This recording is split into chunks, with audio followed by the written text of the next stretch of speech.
எல்லாருக்கும் ஹாய், நான் உங்க Ilaiyaraaja. Welcome to trading in Tamil. Benjamin Graham எழுதின தி இன்டெலிஜென்ட் இன்வெஸ்டர் புக்கோட கம்ப்ளீட் ஆடியோ சம்மரியை நம்ம பார்த்துக்கிட்டு இருக்கோம். அதுல இந்த வீடியோல நம்ம சாப்டர் 7 பத்தி பார்க்கலாம். ஆல்ரெடி அப்லோட் பண்ண வீடியோஸோட லிங்க் டிஸ்கிரிப்ஷன்ல இருக்கு, மறக்காம செக் பண்ணி பாருங்க. ஃபர்ஸ்ட் டைம் வீடியோ பார்க்கறவங்க மறக்காம சப்ஸ்கிரைப் பண்ணி சப்போர்ட் பண்ணுங்க. டிஸ்க்ளைமர்: இந்த புக்கை படிச்சு நான் என்ன புரிஞ்சுக்கிட்டேன் அப்படிங்கிற விஷயத்தை தான் இந்த வீடியோல நான் ஷேர் பண்ண போறேன். சாப்டர் 7 ஒரு அக்ரெசிவ் இன்வெஸ்டரோட போர்ட்ஃபோலியோ பாலிசியோட பாசிட்டிவ் சைட பார்க்கலாம். முதல்ல ஒரு அக்ரெசிவ் இன்வெஸ்டர்னா யாரு அப்படிங்கறத நம்ம புரிஞ்சுக்கணும். இவங்களை பொறுத்த வரைக்கும் மத்த ஆவரேஜ் இன்வெஸ்டர்ஸை விட இவங்க வந்து ரொம்பவே அதிகமா ஒர்க் பண்ணுவாங்க. எஃபர்ட் போடுறதா இருக்கட்டும், டைம் ஸ்பெண்ட் பண்றதா இருக்கட்டும், இது எல்லாமே நார்மல் இன்வெஸ்டர்ஸை விட பாத்தீங்கன்னா இவங்க அதிகமாவே பண்ணுவாங்க. சோ அதனால மத்தவங்க எதிர்பார்க்கிற ரிட்டர்ன்ஸை விட கொஞ்சம் அதிகமான ரிட்டர்ன்ஸை எதிர்பார்த்து தான் இவங்க வந்து ஒர்க்கே பண்ணுவாங்க. அண்ட் அதுதான் அவங்களோட மெயின் கோலும் கூட.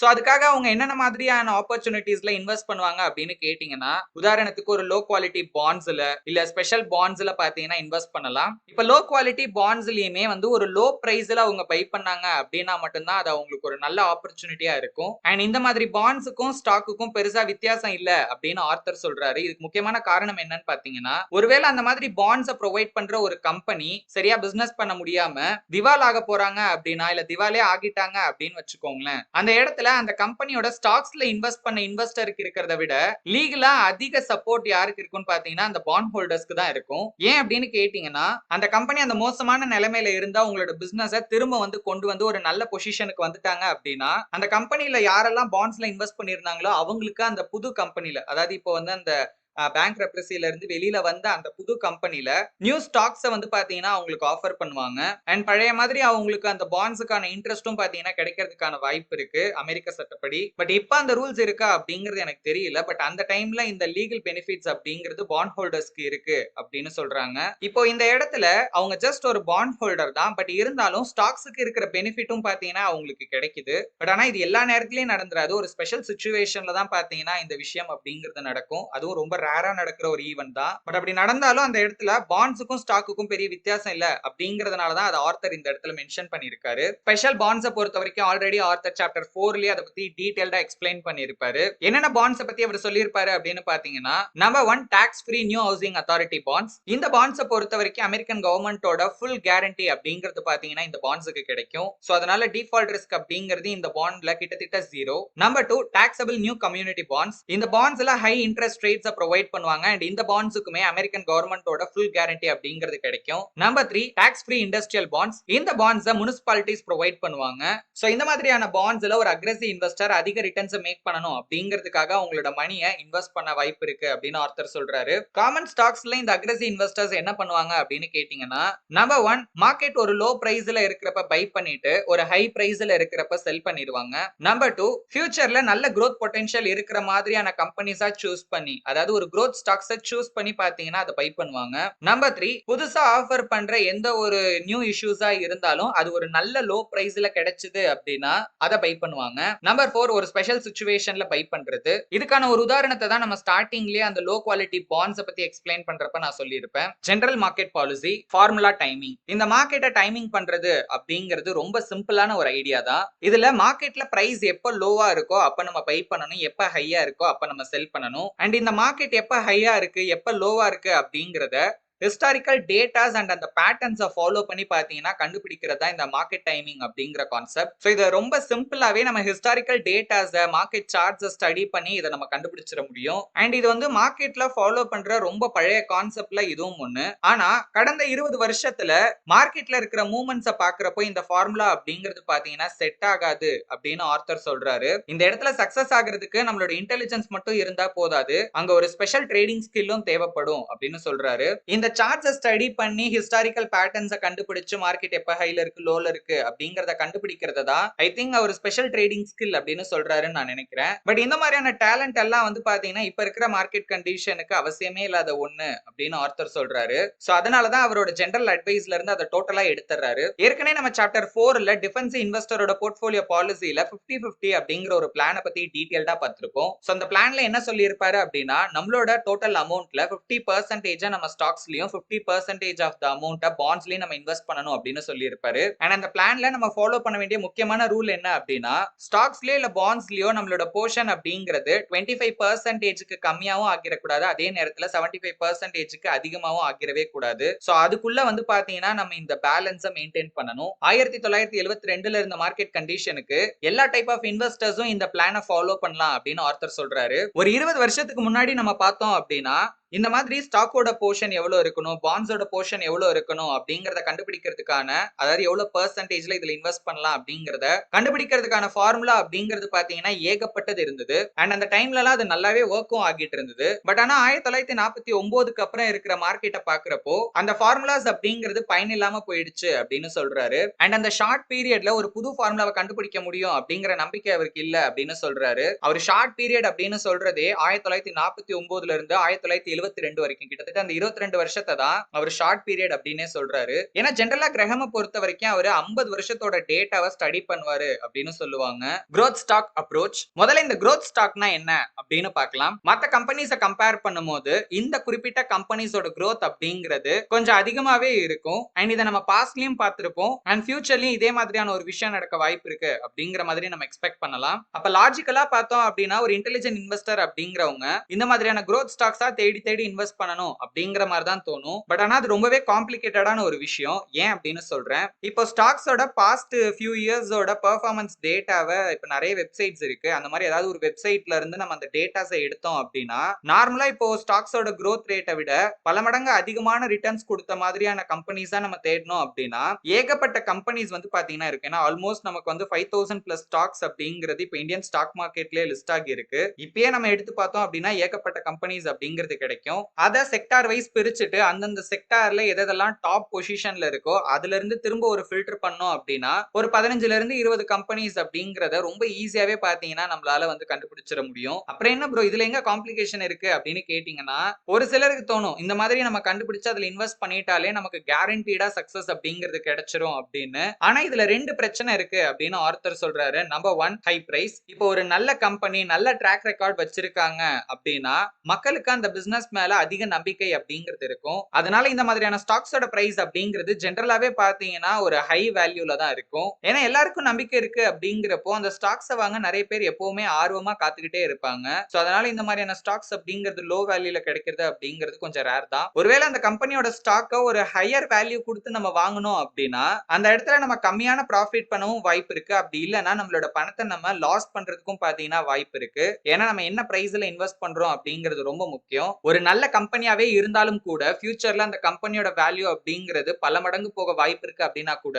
அதிக ரேட் கொடுத்து அந்த கம்பெனியோட ஸ்டாக்கை வாங்கலாம் அப்படின்லாம் கிடையாது. ஒரு கரெக்டான பிரைஸுக்கு வாங்கினாதான் அந்த இடத்துல நம்ம ப்ராஃபிட் பண்ண அதிக வாய்ப்பு இருக்கு. ரெண்டாவது ப்ராப்ளம் ஃபியூச்சர் அப்படிங்கிறது கம்ப்ளீட்டா அன்சர்டைனான ஒரு விஷயம், அதாவது நிச்சயம் இல்லாத ஒரு விஷயம். ஃபார் எக்ஸாம்பிள் இப்போ ஒரு கம்பெனி இருக்காங்க, பாஸ்ட்ல அந்த கம்பெனியோட growth அப்படிங்கிறது ரொம்பவே சூப்பரா இருக்கு. இப்போ இதே மாதிரி தொடர்ந்து ஃபியூச்சர்லயும் கண்டினியூஸா இந்த கம்பெனி grow ஆகுமா அப்படின்னு கேட்டீங்கன்னா அது ரொம்ப கஷ்டம். ஏன் அப்படின்னு கேட்டீங்கன்னா எல்லாத்துக்குமே ஒரு லிமிட் அப்படிங்கிறது இருக்கு. இப்போ ஒரு யங் கம்பெனியா புதுசா ஃபீல்டுக்குள்ள வந்திருக்காங்க, புது புது இன்னோவேஷன் புது புது ப்ராடக்ட்ஸ் ஆஃபர் பண்ணி மார்க்கெட்ல அவங்களுக்குன்னு ஒரு இடத்தை தக்க வைக்கிறப்பவே அந்த சின்ன கம்பெனி அப்படிங்கறது அந்த பொசிஷனுக்கு வரும்போது ஒரு நல்ல ஒரு growth வந்து பாத்தீங்கன்னா அடைஞ்சிருக்கும். அதுல இருந்து அவங்க அந்த மார்க்கெட் லீடர் ஆகிட்டாங்க அப்படின்னா கூட ஒரு சர்டைன் லிமிட் வரைக்கும் தான் அவங்களால போக முடியும். அதுக்கு மேல ரொம்பவும் பெருசாலாம் பாத்தீங்கன்னா பிசினஸ் எக்ஸ்பேண்ட் பண்ண முடியாது. ஏன்னா அந்த இடத்துல இருக்கிற ஸ்பேஸ் அப்படிங்கிறது லிமிட்டட் தான். இப்போ இதுக்கு ஒரு எக்ஸாம்பிள் சொல்லணும் அப்படின்னா ஒரு 25 வருஷத்துக்கு முன்னாடி எலக்ட்ரிக் கார் அப்படிங்கிற ஒரு விஷயம் எல்லாம் பாத்தீங்கன்னா சும்மா ஒரு பேருக்கு வேணா சொல்லலாம் அப்படிங்கிற மாதிரி தான் இருந்திருக்கும். அந்த டைம்ல புதுசா ஒரு கம்பெனி வந்து இதை ஒரு இனோவேஷனா கொண்டு வந்து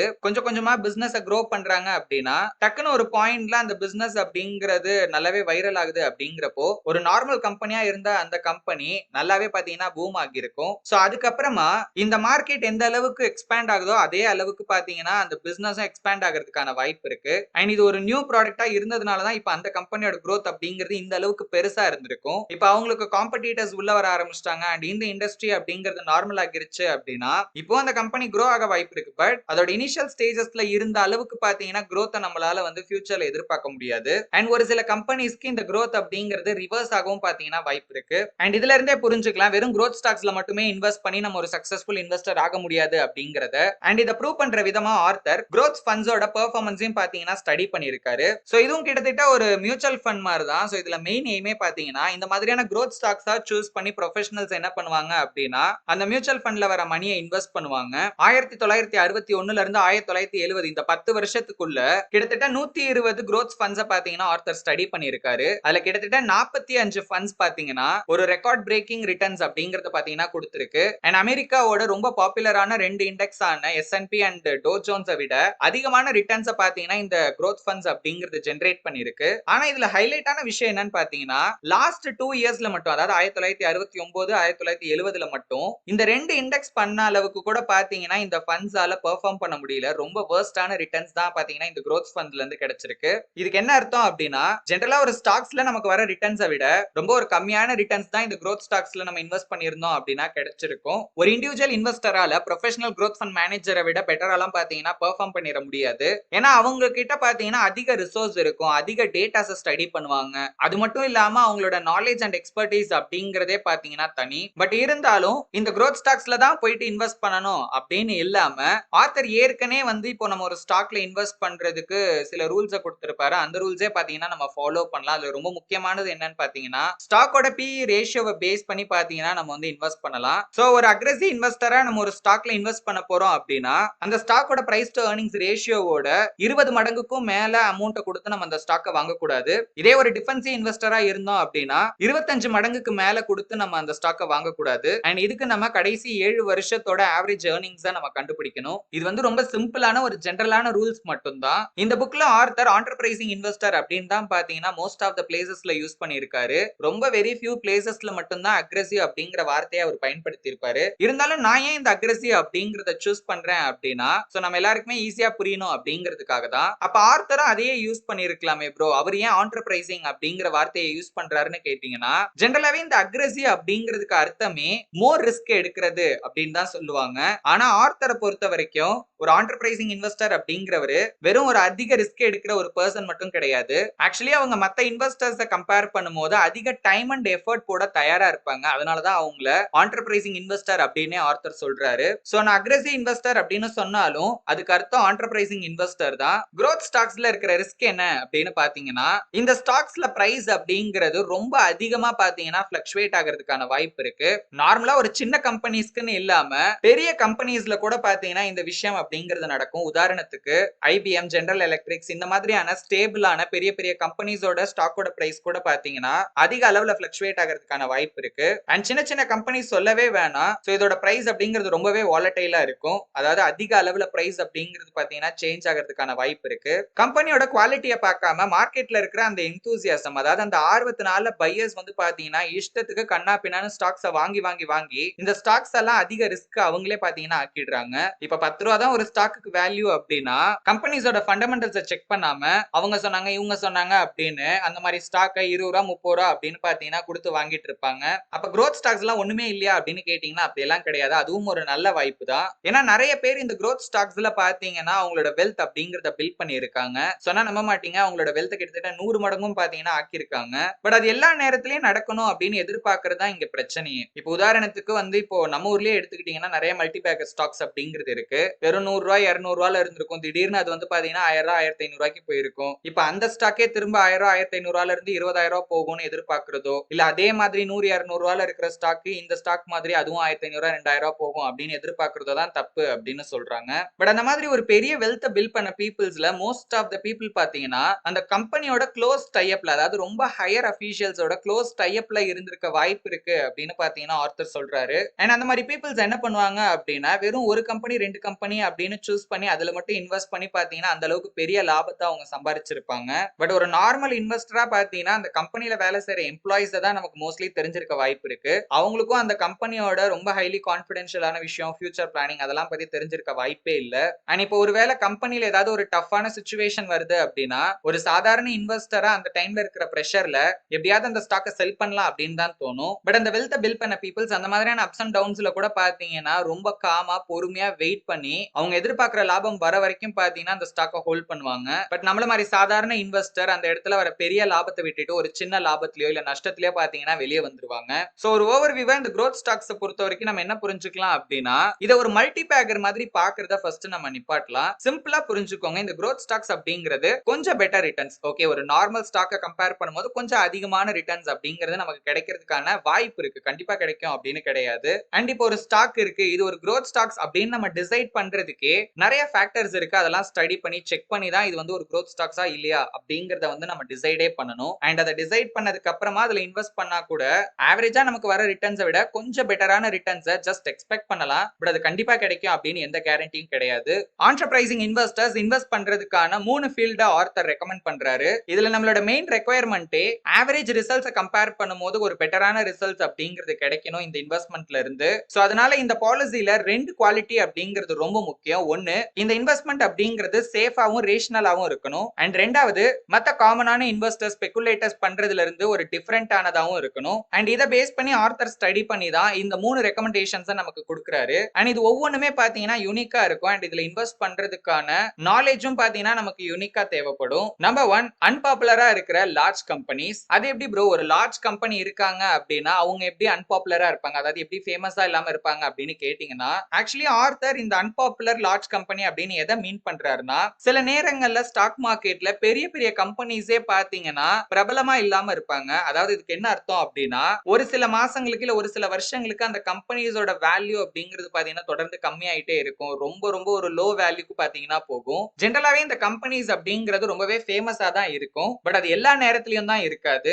ஏதாவது ஒரு டெம்பரவரி ரீசன்னால அந்த கம்பெனி வந்து இப்போ ஒரு மோசமான நிலைமையை ஃபேஸ் பண்றாங்க அப்படின்னா அந்த டைம்ல அது வந்து பாத்தீங்கன்னா அன்பாப்புலர் ஆகிரும். சோ அந்த மாதிரியான ஸ்டாக்ஸை கண்டுபிடிச்சு அதுல இன்வெஸ்ட் பண்ணணும் அப்படிங்கறதா இதுல மெயின் ஐடியா. சோ அதுல என்னென்ன விஷயங்களை சொல்றாரு அப்படின்னு ஒன் பை ஒன்னா பார்க்கலாம். பொதுவாவே மார்க்கெட்ல இந்த மாதிரியான பாப்புலர் கம்பெனிஸ் எல்லாமே வந்து ஓவர் வேல்யூல தான் பாத்தீங்கன்னா போயிட்டே இருக்கும். இப்ப 100 ரூபா இருக்குன்னா 200 ரூபா 150 ரூபா அப்படின்னு ஒரு ஹையர் வேல்யூல தான் இருக்கும். சோ இதனால அந்த ஸ்டாக்ல growth அப்படிங்கிறது ரொம்பவே வேகமா இருக்கும். அப்படி அந்த ஸ்டாக்கோட பிரைஸ் வந்து ரொம்ப அதிகமாயிட்டே இருந்துச்சு அப்படின்னா ஒரு பாயிண்ட்க்கு மேல பாத்தீங்கன்னா அதால அதுக்கு மேல ஏற முடியாது. அண்ட் மார்க்கெட்ல எப்ப இதோட ரியல் வேல்யூ என்ன அப்படின்னு எல்லாருக்கும் தெரியுதோ அங்க இருந்து பாத்தீங்கன்னா அந்த ஸ்டாக் வந்து பயங்கரமா ஃபால் ஆகும். அண்ட் அந்த டைம்ல தான் அந்த ஸ்டாக் அப்படிங்கிறது அன்பாப்புலர் ஆகும். பட் இது வந்து ஒரு டெம்பரவரி ப்ராப்ளம்னால தான் பாத்தீங்கன்னா மோஸ்ட்லி இருந்திருக்கலாம். இந்த மாதிரியான அன்பாப்புலரான கம்பெனிஸோட ஸ்டாக்ஸை தேடி அதுல இன்வெஸ்ட் பண்றது அப்படிங்கிறது ஒரு கன்சர்வேட்டிவான மெத்தடாவே இருந்தாலும் இந்த இன்வெஸ்ட்மெண்ட்ல இருந்தும் நம்மளால பெட்டர் தேன் ஆவரேஜ் ரிட்டர்ன்ஸை பாத்தீங்கன்னா மேக் பண்ண முடியும். அண்ட் இது ஒரு நல்ல இன்வெஸ்ட்மெண்ட் ஸ்ட்ராட்டஜியும் கூட.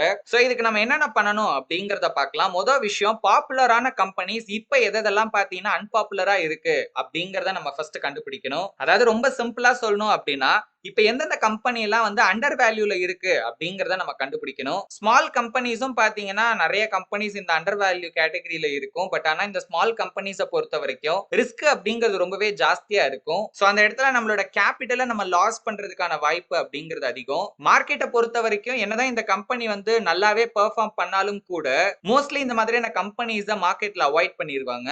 பட் ஆனா லார்ஜ் கம்பெனிஸை பொறுத்த வரைக்கும் நமக்கு 2 அட்வான்டேஜஸ் இருக்கு. நம்பர் 1, அந்த கம்பெனியோட ரிசோர்சஸ். ஏன்னா இப்போ ஒரு மோசமான சிச்சுவேஷன்ல இருந்தாங்க அப்படின்னா கூட அவங்க கிட்ட இருக்கிற ரிசோர்ஸை பயன்படுத்தி ரொம்ப ஈஸியாவே அவங்களால பழைய நிலைமைக்கு வந்து பாத்தீங்கன்னா வந்துட முடியும். ஆனா ஒரு ஸ்மால் கம்பெனியால அந்த அளவுக்கு ஈஸியாலாம் வந்து பழைய நிலைமைக்கு வர முடியாது. ரெண்டாவது, ஏதாவது ஒரு சின்ன இம்ப்ரூவ்மெண்ட் அந்த பிசினஸ்ல வந்தாலுமே மார்க்கெட்ல அதோட ரெஸ்பான்ஸ் அப்படிங்கிறது ரொம்ப வேகமாவும் ரொம்ப அதிகமாவும் பாத்தீங்கன்னா இருக்கும். சோ இதனால இந்த மாதிரியான லார்ஜ் கம்பெனிஸ்ல ஒரு அண்டர் வேல்யூல இருக்கிறப்போ நம்ம பை பண்ணிட்டோம் அப்படின்னா கொஞ்சம் அந்த பிசினஸ் வந்து ரெக்கவர் ஆகி பழைய நிலைமைக்கு வராங்க அப்படின்னா கூட மார்க்கெட்ல அந்த ஸ்டாக்கோட பிரைஸ்ல அது ஒரு பெரிய இம்பாக்ட் கிரியேட் பண்ணி ஒரு நல்ல growth பாத்தீங்கன்னா கொடுக்கும். அதுக்கான வாய்ப்பு நிறைய இருக்கும் அப்படின்னு சொல்ல வரேன். சோ இந்த ஸ்ட்ராட்டஜியை பேஸ் பண்ணி பாத்தீங்கன்னா டோ ஜோன்ஸ் இண்டஸ்ட்ரியல் ஆவரேஜ்ல இருக்கிறதுலே ரொம்ப கம்மியான பிரைஸ் டு earnings ரேஷியோ இருக்கிற 6ல இருந்து ஒரு 10 ஷேர்ஸ் வருஷம் வாங்கி ஒரு வருஷத்துல இருந்து 5 வருஷம் வரைக்கும் ஹோல்ட் பண்ணி செல் பண்ணி பாத்தீங்கன்னா ஒரு டெஸ்ட் ஒன்னு பண்ணிருக்காங்க. சோ இந்த கம்மியான பிரைஸ் டு earnings ரேஷியோ இருக்கிற ஸ்டாக் தான் சீப் ஸ்டாக், லோ மல்டிப்ளையர் அப்படின்னு பாத்தீங்கன்னா ஆர்த்தர் மென்ஷன் பண்ணிருப்பாரு. அண்ட் இந்த ரிசல்ட்டை ஜெனரலா டோ ஜோன்ஸ் இண்டஸ்ட்ரியல் ஆவரேஜ் கூடயும் இல்ல ஹை மல்டிப்ளையர் ஸ்டாக், அதாவது ஒரு பாப்புலர் ஸ்டாக்கோட ரிட்டர்ன்ஸோடையும் பாத்தீங்கன்னா கம்பேர் பண்ணிருக்காங்க.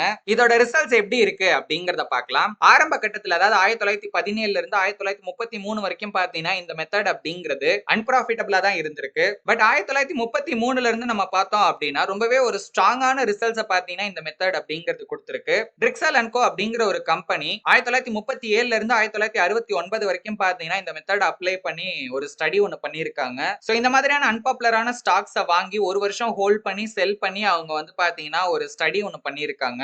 இதுல அந்த 34 வருஷத்துல கிட்டத்தட்ட 25 வருஷம் பாத்தீங்கன்னா இந்த unpopular stocks Dow Jones industrial ஆவரேஜை விட பெட்டரான ரிட்டர்ன்ஸ் பாத்தீங்கன்னா கொடுத்திருக்கு. மீதி இருக்கிற 9 வருஷத்துல 3 வருஷத்துல மட்டும் தான் மோசமான ரிட்டர்ன்ஸ் அது கொடுத்திருக்கும். 6 வருஷத்துல டோ ஜோன்ஸ் இண்டஸ்ட்ரியல் ஆவரேஜ்ல இருந்த ரிட்டர்ன்ஸ்க்கு ஈக்குவலா தான் பாத்தீங்கன்னா இந்த ஸ்டாக்ஸும் பெர்ஃபார்ம் பண்ணிருக்கும். உதாரணத்துக்கு இப்போ ஒரு $10,000 எடுத்து 1936ல இந்த மாதிரியான லோ மல்டிப்ளேயர் ஸ்டாக்ஸ்ல நம்ம இன்வெஸ்ட் பண்ணியிருந்தோம் அப்படின்னா, அதாவது இதே மெத்தடை யூஸ் பண்ணி இன்வெஸ்ட் பண்ணியிருந்தோம் அப்படின்னா 1962ல நம்மளோட இன்வெஸ்ட்மெண்ட் அப்படிங்கிறது கிட்டத்தட்ட $67,000 பாத்தீங்கன்னா க்ரோ ஆகியிருக்கும். அண்ட் இதே விஷயத்த நம்ம ஹை மல்டிப்ளேயர் ஸ்டாக்ஸ்ல இன்வெஸ்ட் பண்ணியிருந்தோம் அப்படின்னா நம்மளோட இன்வெஸ்ட்மெண்ட் அப்படிங்கிறது $25,000 தான் பாத்தீங்கன்னா க்ரோ ஆகியிருக்கும். அண்ட் டோ ஜோன்ஸ் இண்டஸ்ட்ரியல் ஆவரேஜ்ல நம்ம இன்வெஸ்ட் பண்ணியிருந்தோம் அப்படின்னா அப்ராக்ஸா ஒரு 44,000 பாத்தீங்கன்னா இது க்ரோ ஆகியிருக்கும். சோ இதுலயே வந்து இதோட ரிட்டர்ன்ஸ் அப்படிங்கிறது எந்த அளவுக்கு பெட்டரா இருக்கு அப்படிங்கறத நம்மளால புரிஞ்சுக்க முடியும். அதுக்காக இந்த மாதிரியான எல்லா அன்பாப்புலர் ஸ்டாக்ஸ்லயும் நம்ம வந்து தாராளமா இன்வெஸ்ட் பண்ணலாமா அப்படின்னு கேட்டீங்கன்னா அப்படி கிடையாது. இதுல சில கம்பெனிஸ் வந்து பாத்தீங்கன்னா எக்ஸெப்ஷனல் கேஸ்லயும் இருக்கு. அதுக்கு ஒரு உதாரணம் தான் கிறிஸ்லர் அப்படிங்கிற கம்பெனி.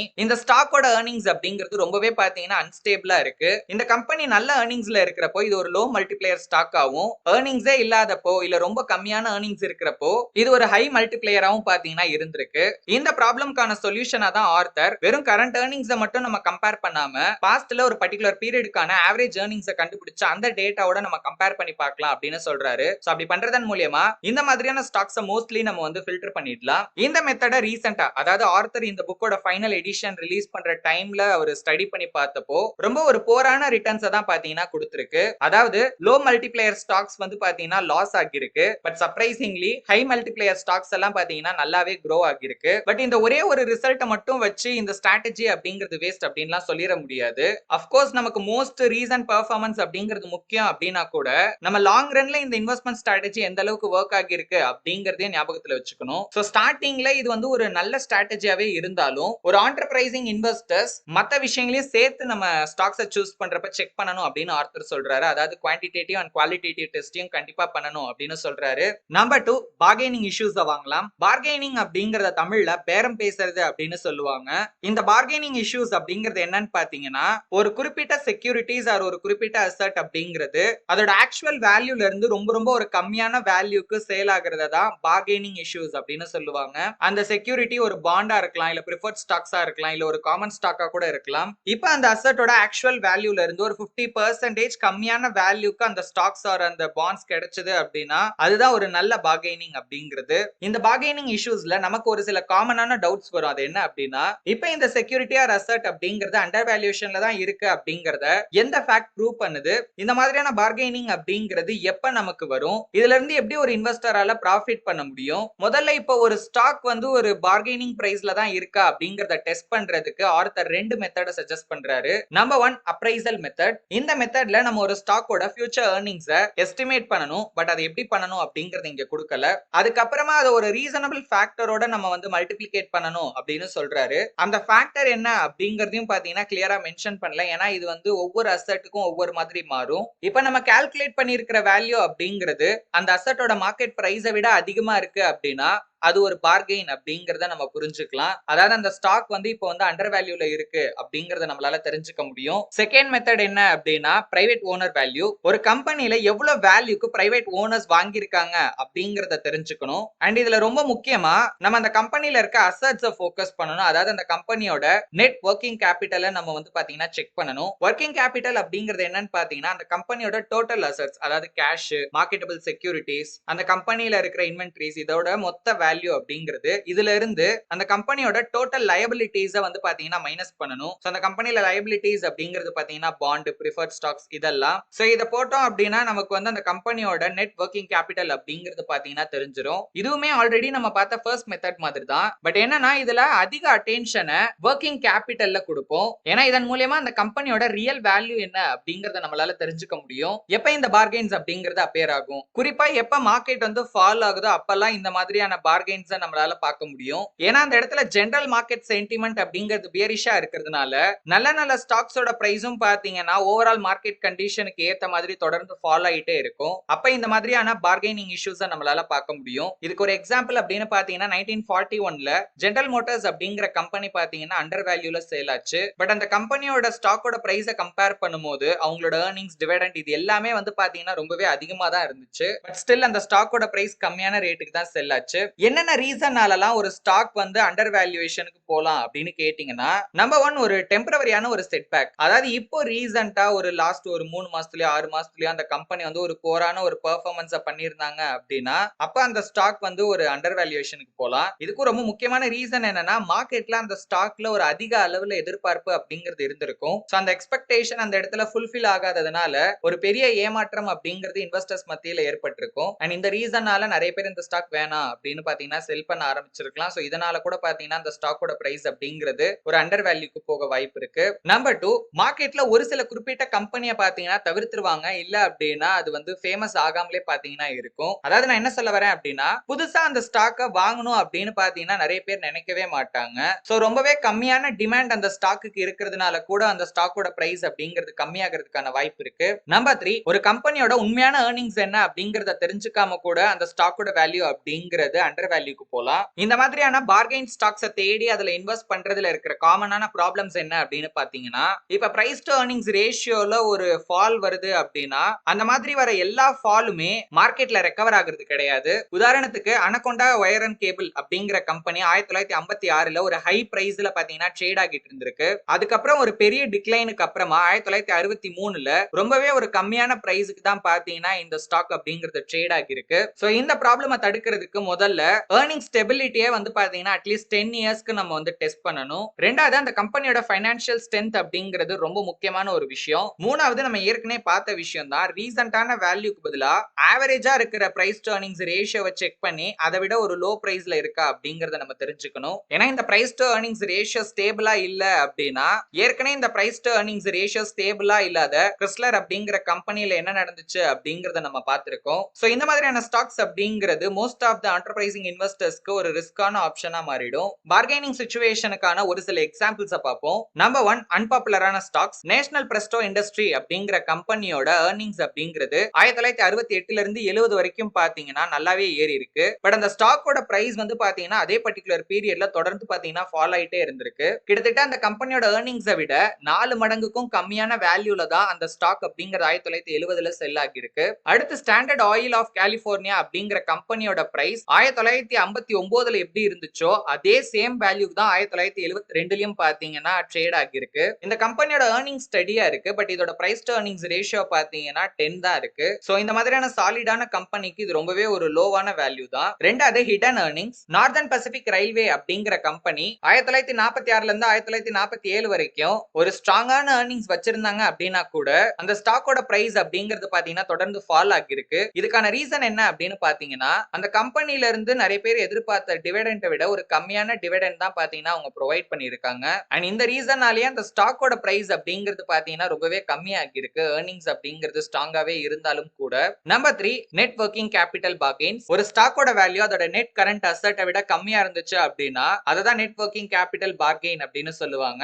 உதாரணத்துக்கு 1957ல ஸ்டடி பண்ணோம் அப்படின்னா இந்த மாதிரி இருந்த ஒரு 85 ஸ்டாக்ஸை நம்ம பை பண்ணியிருந்தோம் அப்படின்னா கிட்டத்தட்ட 2 வருஷத்துல 75% அளவுக்கு பாத்தீங்கன்னா ப்ராஃபிட்ஸ் அப்படிங்கிறது கிடைச்சிருக்கும். அதே பீரியட்ல S&P யோட ரிட்டர்ன்ஸ் அப்படிங்கிறது 50% தான் இருந்திருக்கும். சோ அதை விட பாத்தீங்கன்னா இந்த ஸ்டாக்ஸ் அப்படிங்கிறது அதிக ரிட்டர்ன்ஸ் ஜெனரேட் பண்ணிருக்கும். அண்ட் இதுல மோஸ்ட் ஆஃப் த ஸ்டாக்ஸ் பாத்தீங்கன்னா நமக்கு ப்ராஃபிட்ஸ் தான் கொடுத்திருக்கும். அதுல ஒரு சில ஸ்டாக்ஸ் மட்டும் தான் லாஸ் மேக் பண்ணிருக்கும். அண்ட் இதே மெத்தட நம்ம வந்து டைவர்சிஃபிகேஷன் பேசிஸ்ல பண்ணியிருந்தோம் அப்படின்னா 1957 வரைக்குமே கன்சிஸ்டன்டா ப்ராஃபிட் அப்படிங்கறத பண்ணிருக்க முடியும் அப்படின்னு ஆர்த்தர் சொல்றாரு. பட் 1957க்கு அப்புறமா இந்த மாதிரியான வாய்ப்பு அப்படிங்கிறது மார்க்கெட்ல குறைஞ்சுக்கிட்டே வந்தது. காரணம் இப்ப மார்க்கெட் அப்படிங்கிறது ஒரு புல் மார்க்கெட் கண்டிஷன்ல இருக்கு. அண்ட் 1969 70கள்ல நடந்த மார்க்கெட் ஃபால்ல புதுசா மார்க்கெட்ல சப் வொர்க்கிங் கேபிட்டல் பார்கெயின்ஸ் அப்படிங்கிறது பாத்தீங்கன்னா உருவாகி இருக்கு அப்படின்னு சொல்றாரு. இந்த சப் வொர்க்கிங் கேபிட்டல் பார்கெயினை பத்தி டீடைல்டா ஆர்த்தர் சாப்டர் 15ல டிஸ்கஸ் பண்ணிருக்காரு. சோ அப்ப அதை பத்தி நம்ம பார்க்கலாம். பார்கெனிங் இஷ்யூஸ் இன் செகண்டரி கம்பெனிஸ். இந்த செகண்டரி கம்பெனிஸ் அப்படிங்கிறது என்னன்னு பாத்தீங்கன்னா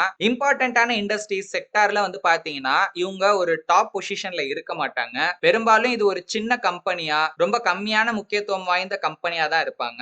இந்த மாதிரியான செகண்டரி கம்பெனிஸ்ல ஹிஸ்டாரிக்கலி நம்ம மார்க்கெட் பிஹேவியரை செக் பண்ணோம் அப்படின்னா மோஸ்ட்லி அது அண்டர் வேல்யூடா இருக்கிறதுக்கான வாய்ப்பு நிறைய இருக்கு. காரணம் என்னன்னா மோஸ்ட் ஆஃப் த இன்வெஸ்டர்ஸ் அந்த இண்டஸ்ட்ரியில இல்ல அந்த செக்டார்ல யாரு டாப் கம்பெனியா இருக்காங்களோ அந்த மாதிரியான கம்பெனிஸ்ல தான் இன்வெஸ்ட் பண்றதுக்கு பாத்தீங்கன்னா தயாரா இருப்பாங்க. இந்த மாதிரியான செகண்டரி கம்பெனிஸ்லயும் அப்பப்ப நமக்கு வந்து பார்கெனிங் அப்படிங்கிறது கிடைக்கும் அப்படின்னு ஆர்த்தர் சொல்றாரு. பட் இதுல இருக்க ஒரு பெரிய பிரச்சனை என்ன அப்படின்னா இன்வெஸ்டர்ஸ்க்கு இந்த செகண்டரி கம்பெனிஸ் மேல இருக்கிற ஒரு மூட நம்பிக்கை. அது என்ன அப்படின்னா இந்த செகண்டரி கம்பெனிஸ் கண்டிப்பா பாத்தீங்கன்னா ஃபெயில் தான் ஆகும், இதுல வந்து ரிஸ்க் ரொம்ப ஜாஸ்தியா இருக்கும் அப்படின்னு பாத்தீங்கன்னா நினைச்சிட்டு இருப்பாங்க.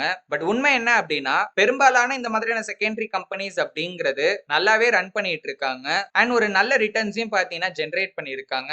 உதாரணத்துக்கு செகண்ட் வேர்ல்ட் வார் முடிஞ்சதுக்கு அப்புறமா பெரிய பெரிய கம்பெனிஸ் கொடுத்த ரிட்டர்ன்ஸை விட இந்த மாதிரியான சின்ன சின்ன கம்பெனிஸ் கொடுத்த ரிட்டர்ன்ஸ் தான் பாத்தீங்கன்னா ரொம்பவே அதிகம். 1938ல இருந்து 1946க்குள்ள டோ ஜோன்ஸ் இண்டஸ்ட்ரியல் ஆவரேஜ்ல இருக்கிற லீடர்ஸ் அப்படின்னு சொல்ற அந்த டாப் கம்பெனிஸ் வந்து பாத்தீங்கன்னா 40% தான் இன்க்ரீஸ் ஆகிருக்கு.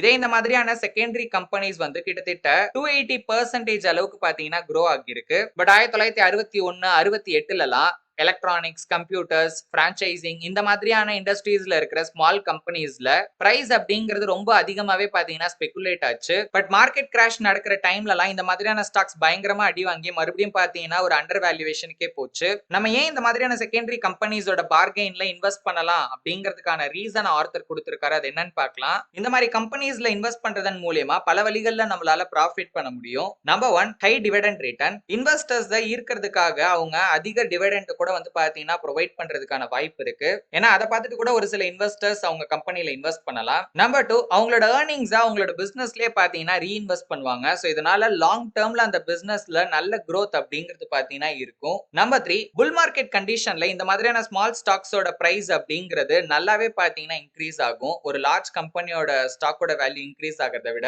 நம்பர் 4, ஒரு சின்ன அட்ஜஸ்ட்மெண்ட் நடந்தா போதும், இந்த மாதிரியான ஸ்டாக்ஸ் எல்லாம் ரொம்ப ஈஸியாவே அந்த அண்டர் வேல்யூவேஷன்ல இருந்து ஒரு ஃபேர் லெவலுக்கு பாத்தீங்கன்னா வந்துரும், அதாவது ஒரு கரெக்ட் வேல்யூக்கு வந்துரும். நம்பர் 5, புது பாலிசிஸை இம்ப்ளிமெண்ட் பண்றதுனாலயோ இல்ல மேனேஜ்மெண்ட்ல ஏதாவது சேஞ்சஸ் பண்றதுனாலயோ அவங்களோட ஏர்னிங்ஸ் அப்படிங்கிறது அதிகமாகிறதுக்கான வாய்ப்பு இருக்கு. Number 6, accusation. இந்த மாதிரியான ஸ்மால் கம்பெனிஸ் ஒரு லார்ஜ் கம்பெனி வாங்குறப்போ நிறைய இன்வெஸ்டர்ஸோட கவனத்தை அந்த ஸ்மால் கம்பெனி அப்படிங்கிறது இருக்கும். இது என்ன கம்பெனி, திடீர்னு ஏன் இவ்வளவு பெரிய கம்பெனி இந்த கம்பெனியை வாங்குறாங்க, என்ன ரீசனா இருக்கும் அப்படின்னு யோசிச்சு பாக்குறப்போ அப்ப அந்த கம்பெனியோட ரியல் வேல்யூ தெரிஞ்சு நிறைய பேர் அந்த கம்பெனியில இன்வெஸ்ட் பண்றதுக்கான வாய்ப்பு இருக்கு. காமன் ஸ்டாக்ஸ் மட்டும் தான் நம்ம ஒரு பார்கெனிங் பிரைஸ்ல வாங்கணுமா அப்படின்னு கேட்டீங்கன்னா அப்படி எல்லாம் கிடையாது. பிரிஃபர்ட் ஸ்டாக்ஸ், பாண்ட்ஸ் இதெல்லாமே ஒரு பார்கெனிங் பிரைஸ்ல கிடைச்சது அப்படின்னா கூட அதை கன்சிடர் பண்ணலாம். 1970ல பாண்ட்ஸ், பிரிஃபர்ட் ஸ்டாக்ஸ் கூட ஒரு நல்ல டிஸ்கவுண்டட் பிரைஸ்ல அவைலபிளா இருந்திருக்கு. அண்ட் அப்ப இருந்த சிச்சுவேஷனுக்கு கம்மியான ரிட்டர்ன்ஸ் கொடுக்கிற ரொம்ப ஹை குவாலிட்டி பாண்டே ரொம்ப டிஸ்கவுண்டட் பிரைஸ்ல பாத்தீங்கன்னா அவைலபிளா இருந்திருக்கு. இன்னும் இன்ட்ரெஸ்ட் ரேட் அப்படிங்கிறது கம்மியாச்சு அப்படின்னா இன்னும் கூட அந்த பாண்ட்ஸோட வேல்யூ அப்படிங்கிறது கம்மியாகிறதுக்கான சூழல் அப்படிங்கிறது அப்ப இருந்திருக்கு. பட் அதுக்காக இந்த மாதிரியான டிஸ்கவுண்டட் பிரைஸ்ல கிடைக்குது அப்படிங்கிறதுக்காக எந்த பிரிஃபர்ட் ஸ்டாக்ஸ் வேணாலும் இல்ல எந்த பாண்ட்ஸ் வேணாலும் நம்ம வாங்கலாம் அப்படின்னு கிடையாது. இதுக்கு ஒரு எக்ஸாம்பிள் சொல்லணும் அப்படின்னா நம்ம ரயில் ரோட் பாண்ட்ஸே எடுத்துக்கலாம். 1930கள் 40கள்ல திறமை வாய்ந்த இன்வெஸ்டர்ஸ் நிறைய பேருக்கு பெரிய அளவுல பாத்தீங்கன்னா லாபத்தை இந்த பாண்ட்ஸ் அப்படிங்கிறது கொடுத்திருக்கு. பட் அதுக்கப்புறம் அதே மாதிரியான ஒரு வாய்ப்பு அப்படிங்கிறது 1970கள்ல தான் பாத்தீங்கன்னா நமக்கு கிடைச்சிருக்கும். சோ இந்த மாதிரியான ஆப்ஷன்ஸை நம்ம அவாய்ட் பண்றதே பெட்டர் அப்படின்னு ஆர்த்தர் சொல்றாரு. Number 3, special situations or workouts. முன்னாடி எல்லாம் இந்த கேட்டகரி எல்லா விதமான மார்க்கெட் கண்டிஷன்லயுமே நல்ல ரிட்டர்ன்ஸ் கொடுத்திருக்கு அண்ட் இதுல யார் வேணாலும் பாத்தீங்கன்னா இன்வெஸ்ட் பண்ணலாம். ஒரு சிலர் அவங்களோட ஓன் ரிஸ்க்ல டைரக்டாவே இந்த மாதிரியான ஆப்பர்ச்சுனிட்டிஸ்ல இன்வெஸ்ட் பண்ணாங்க.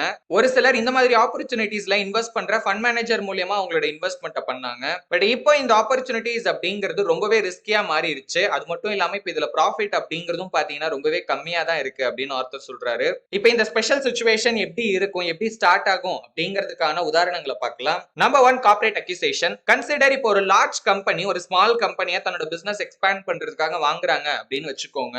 இப்போ இந்த லார்ஜ் கம்பெனி ஒரு புது ப்ராடக்ட்டை இன்ட்ரோடியூஸ் பண்ணலாம் அப்படிங்கிற ஐடியால இருக்காங்க அப்படின்னா அது அவங்களே வந்து ஜீரோல இருந்து ஸ்டார்ட் பண்றதை விட ஏற்கனவே அந்த ப்ராடக்ட்டை இது பண்ற ஒரு சின்ன கம்பெனியை பை பண்றது அப்படிங்கிறது ரொம்ப சிம்பிளான ப்ராசஸ். சோ இதை பண்றதுக்கு ஏற்கனவே அந்த சின்ன கம்பெனியில இன்வெஸ்டர்ஸா இருக்கிற மேஜர் ஷேர் ஹோல்டர்ஸோட அப்ரூவல் அப்படிங்கிறது பாத்தீங்கன்னா தேவைப்படும். அண்ட் அது மட்டும் இல்லாம அவங்களுக்கு இப்ப மார்க்கெட்ல இருக்கிற பிரைஸை விட அதிகமான பிரைஸை கொடுத்துதான் அவங்க கிட்ட இருந்து பாத்தீங்கன்னா அந்த ஷேர்ஸை பை பண்ணி அந்த கம்பெனி அக்வயர் பண்ண முடியும். இது ஆர்த்தர் ஒரு நல்ல ஸ்பெஷல் சிச்சுவேஷன் அப்படின்னு சொல்றாரு. இந்த இடத்துல நமக்கு அதிக அளவுல லாபம் வர்றதுக்கான நிறைய வாய்ப்பு இருக்கு.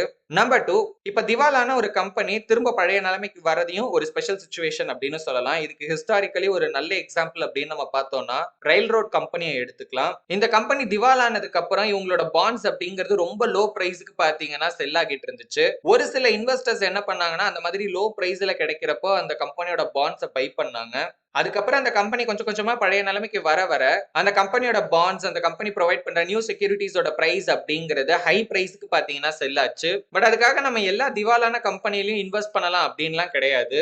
ஏன்னா இதுல ஒரு பெரிய ரிஸ்க் இருக்காது. என்ன அப்படின்னா ஒருவேளை அந்த கம்பெனியால திரும்ப பழைய நிலைமைக்கு வர முடியும், இல்ல வர முடியாமலும் போலாம். வர முடிஞ்சது அப்படின்னா தான் பாத்தீங்கன்னா இது நமக்கு ஒரு நல்ல வாய்ப்பா இருக்கும்.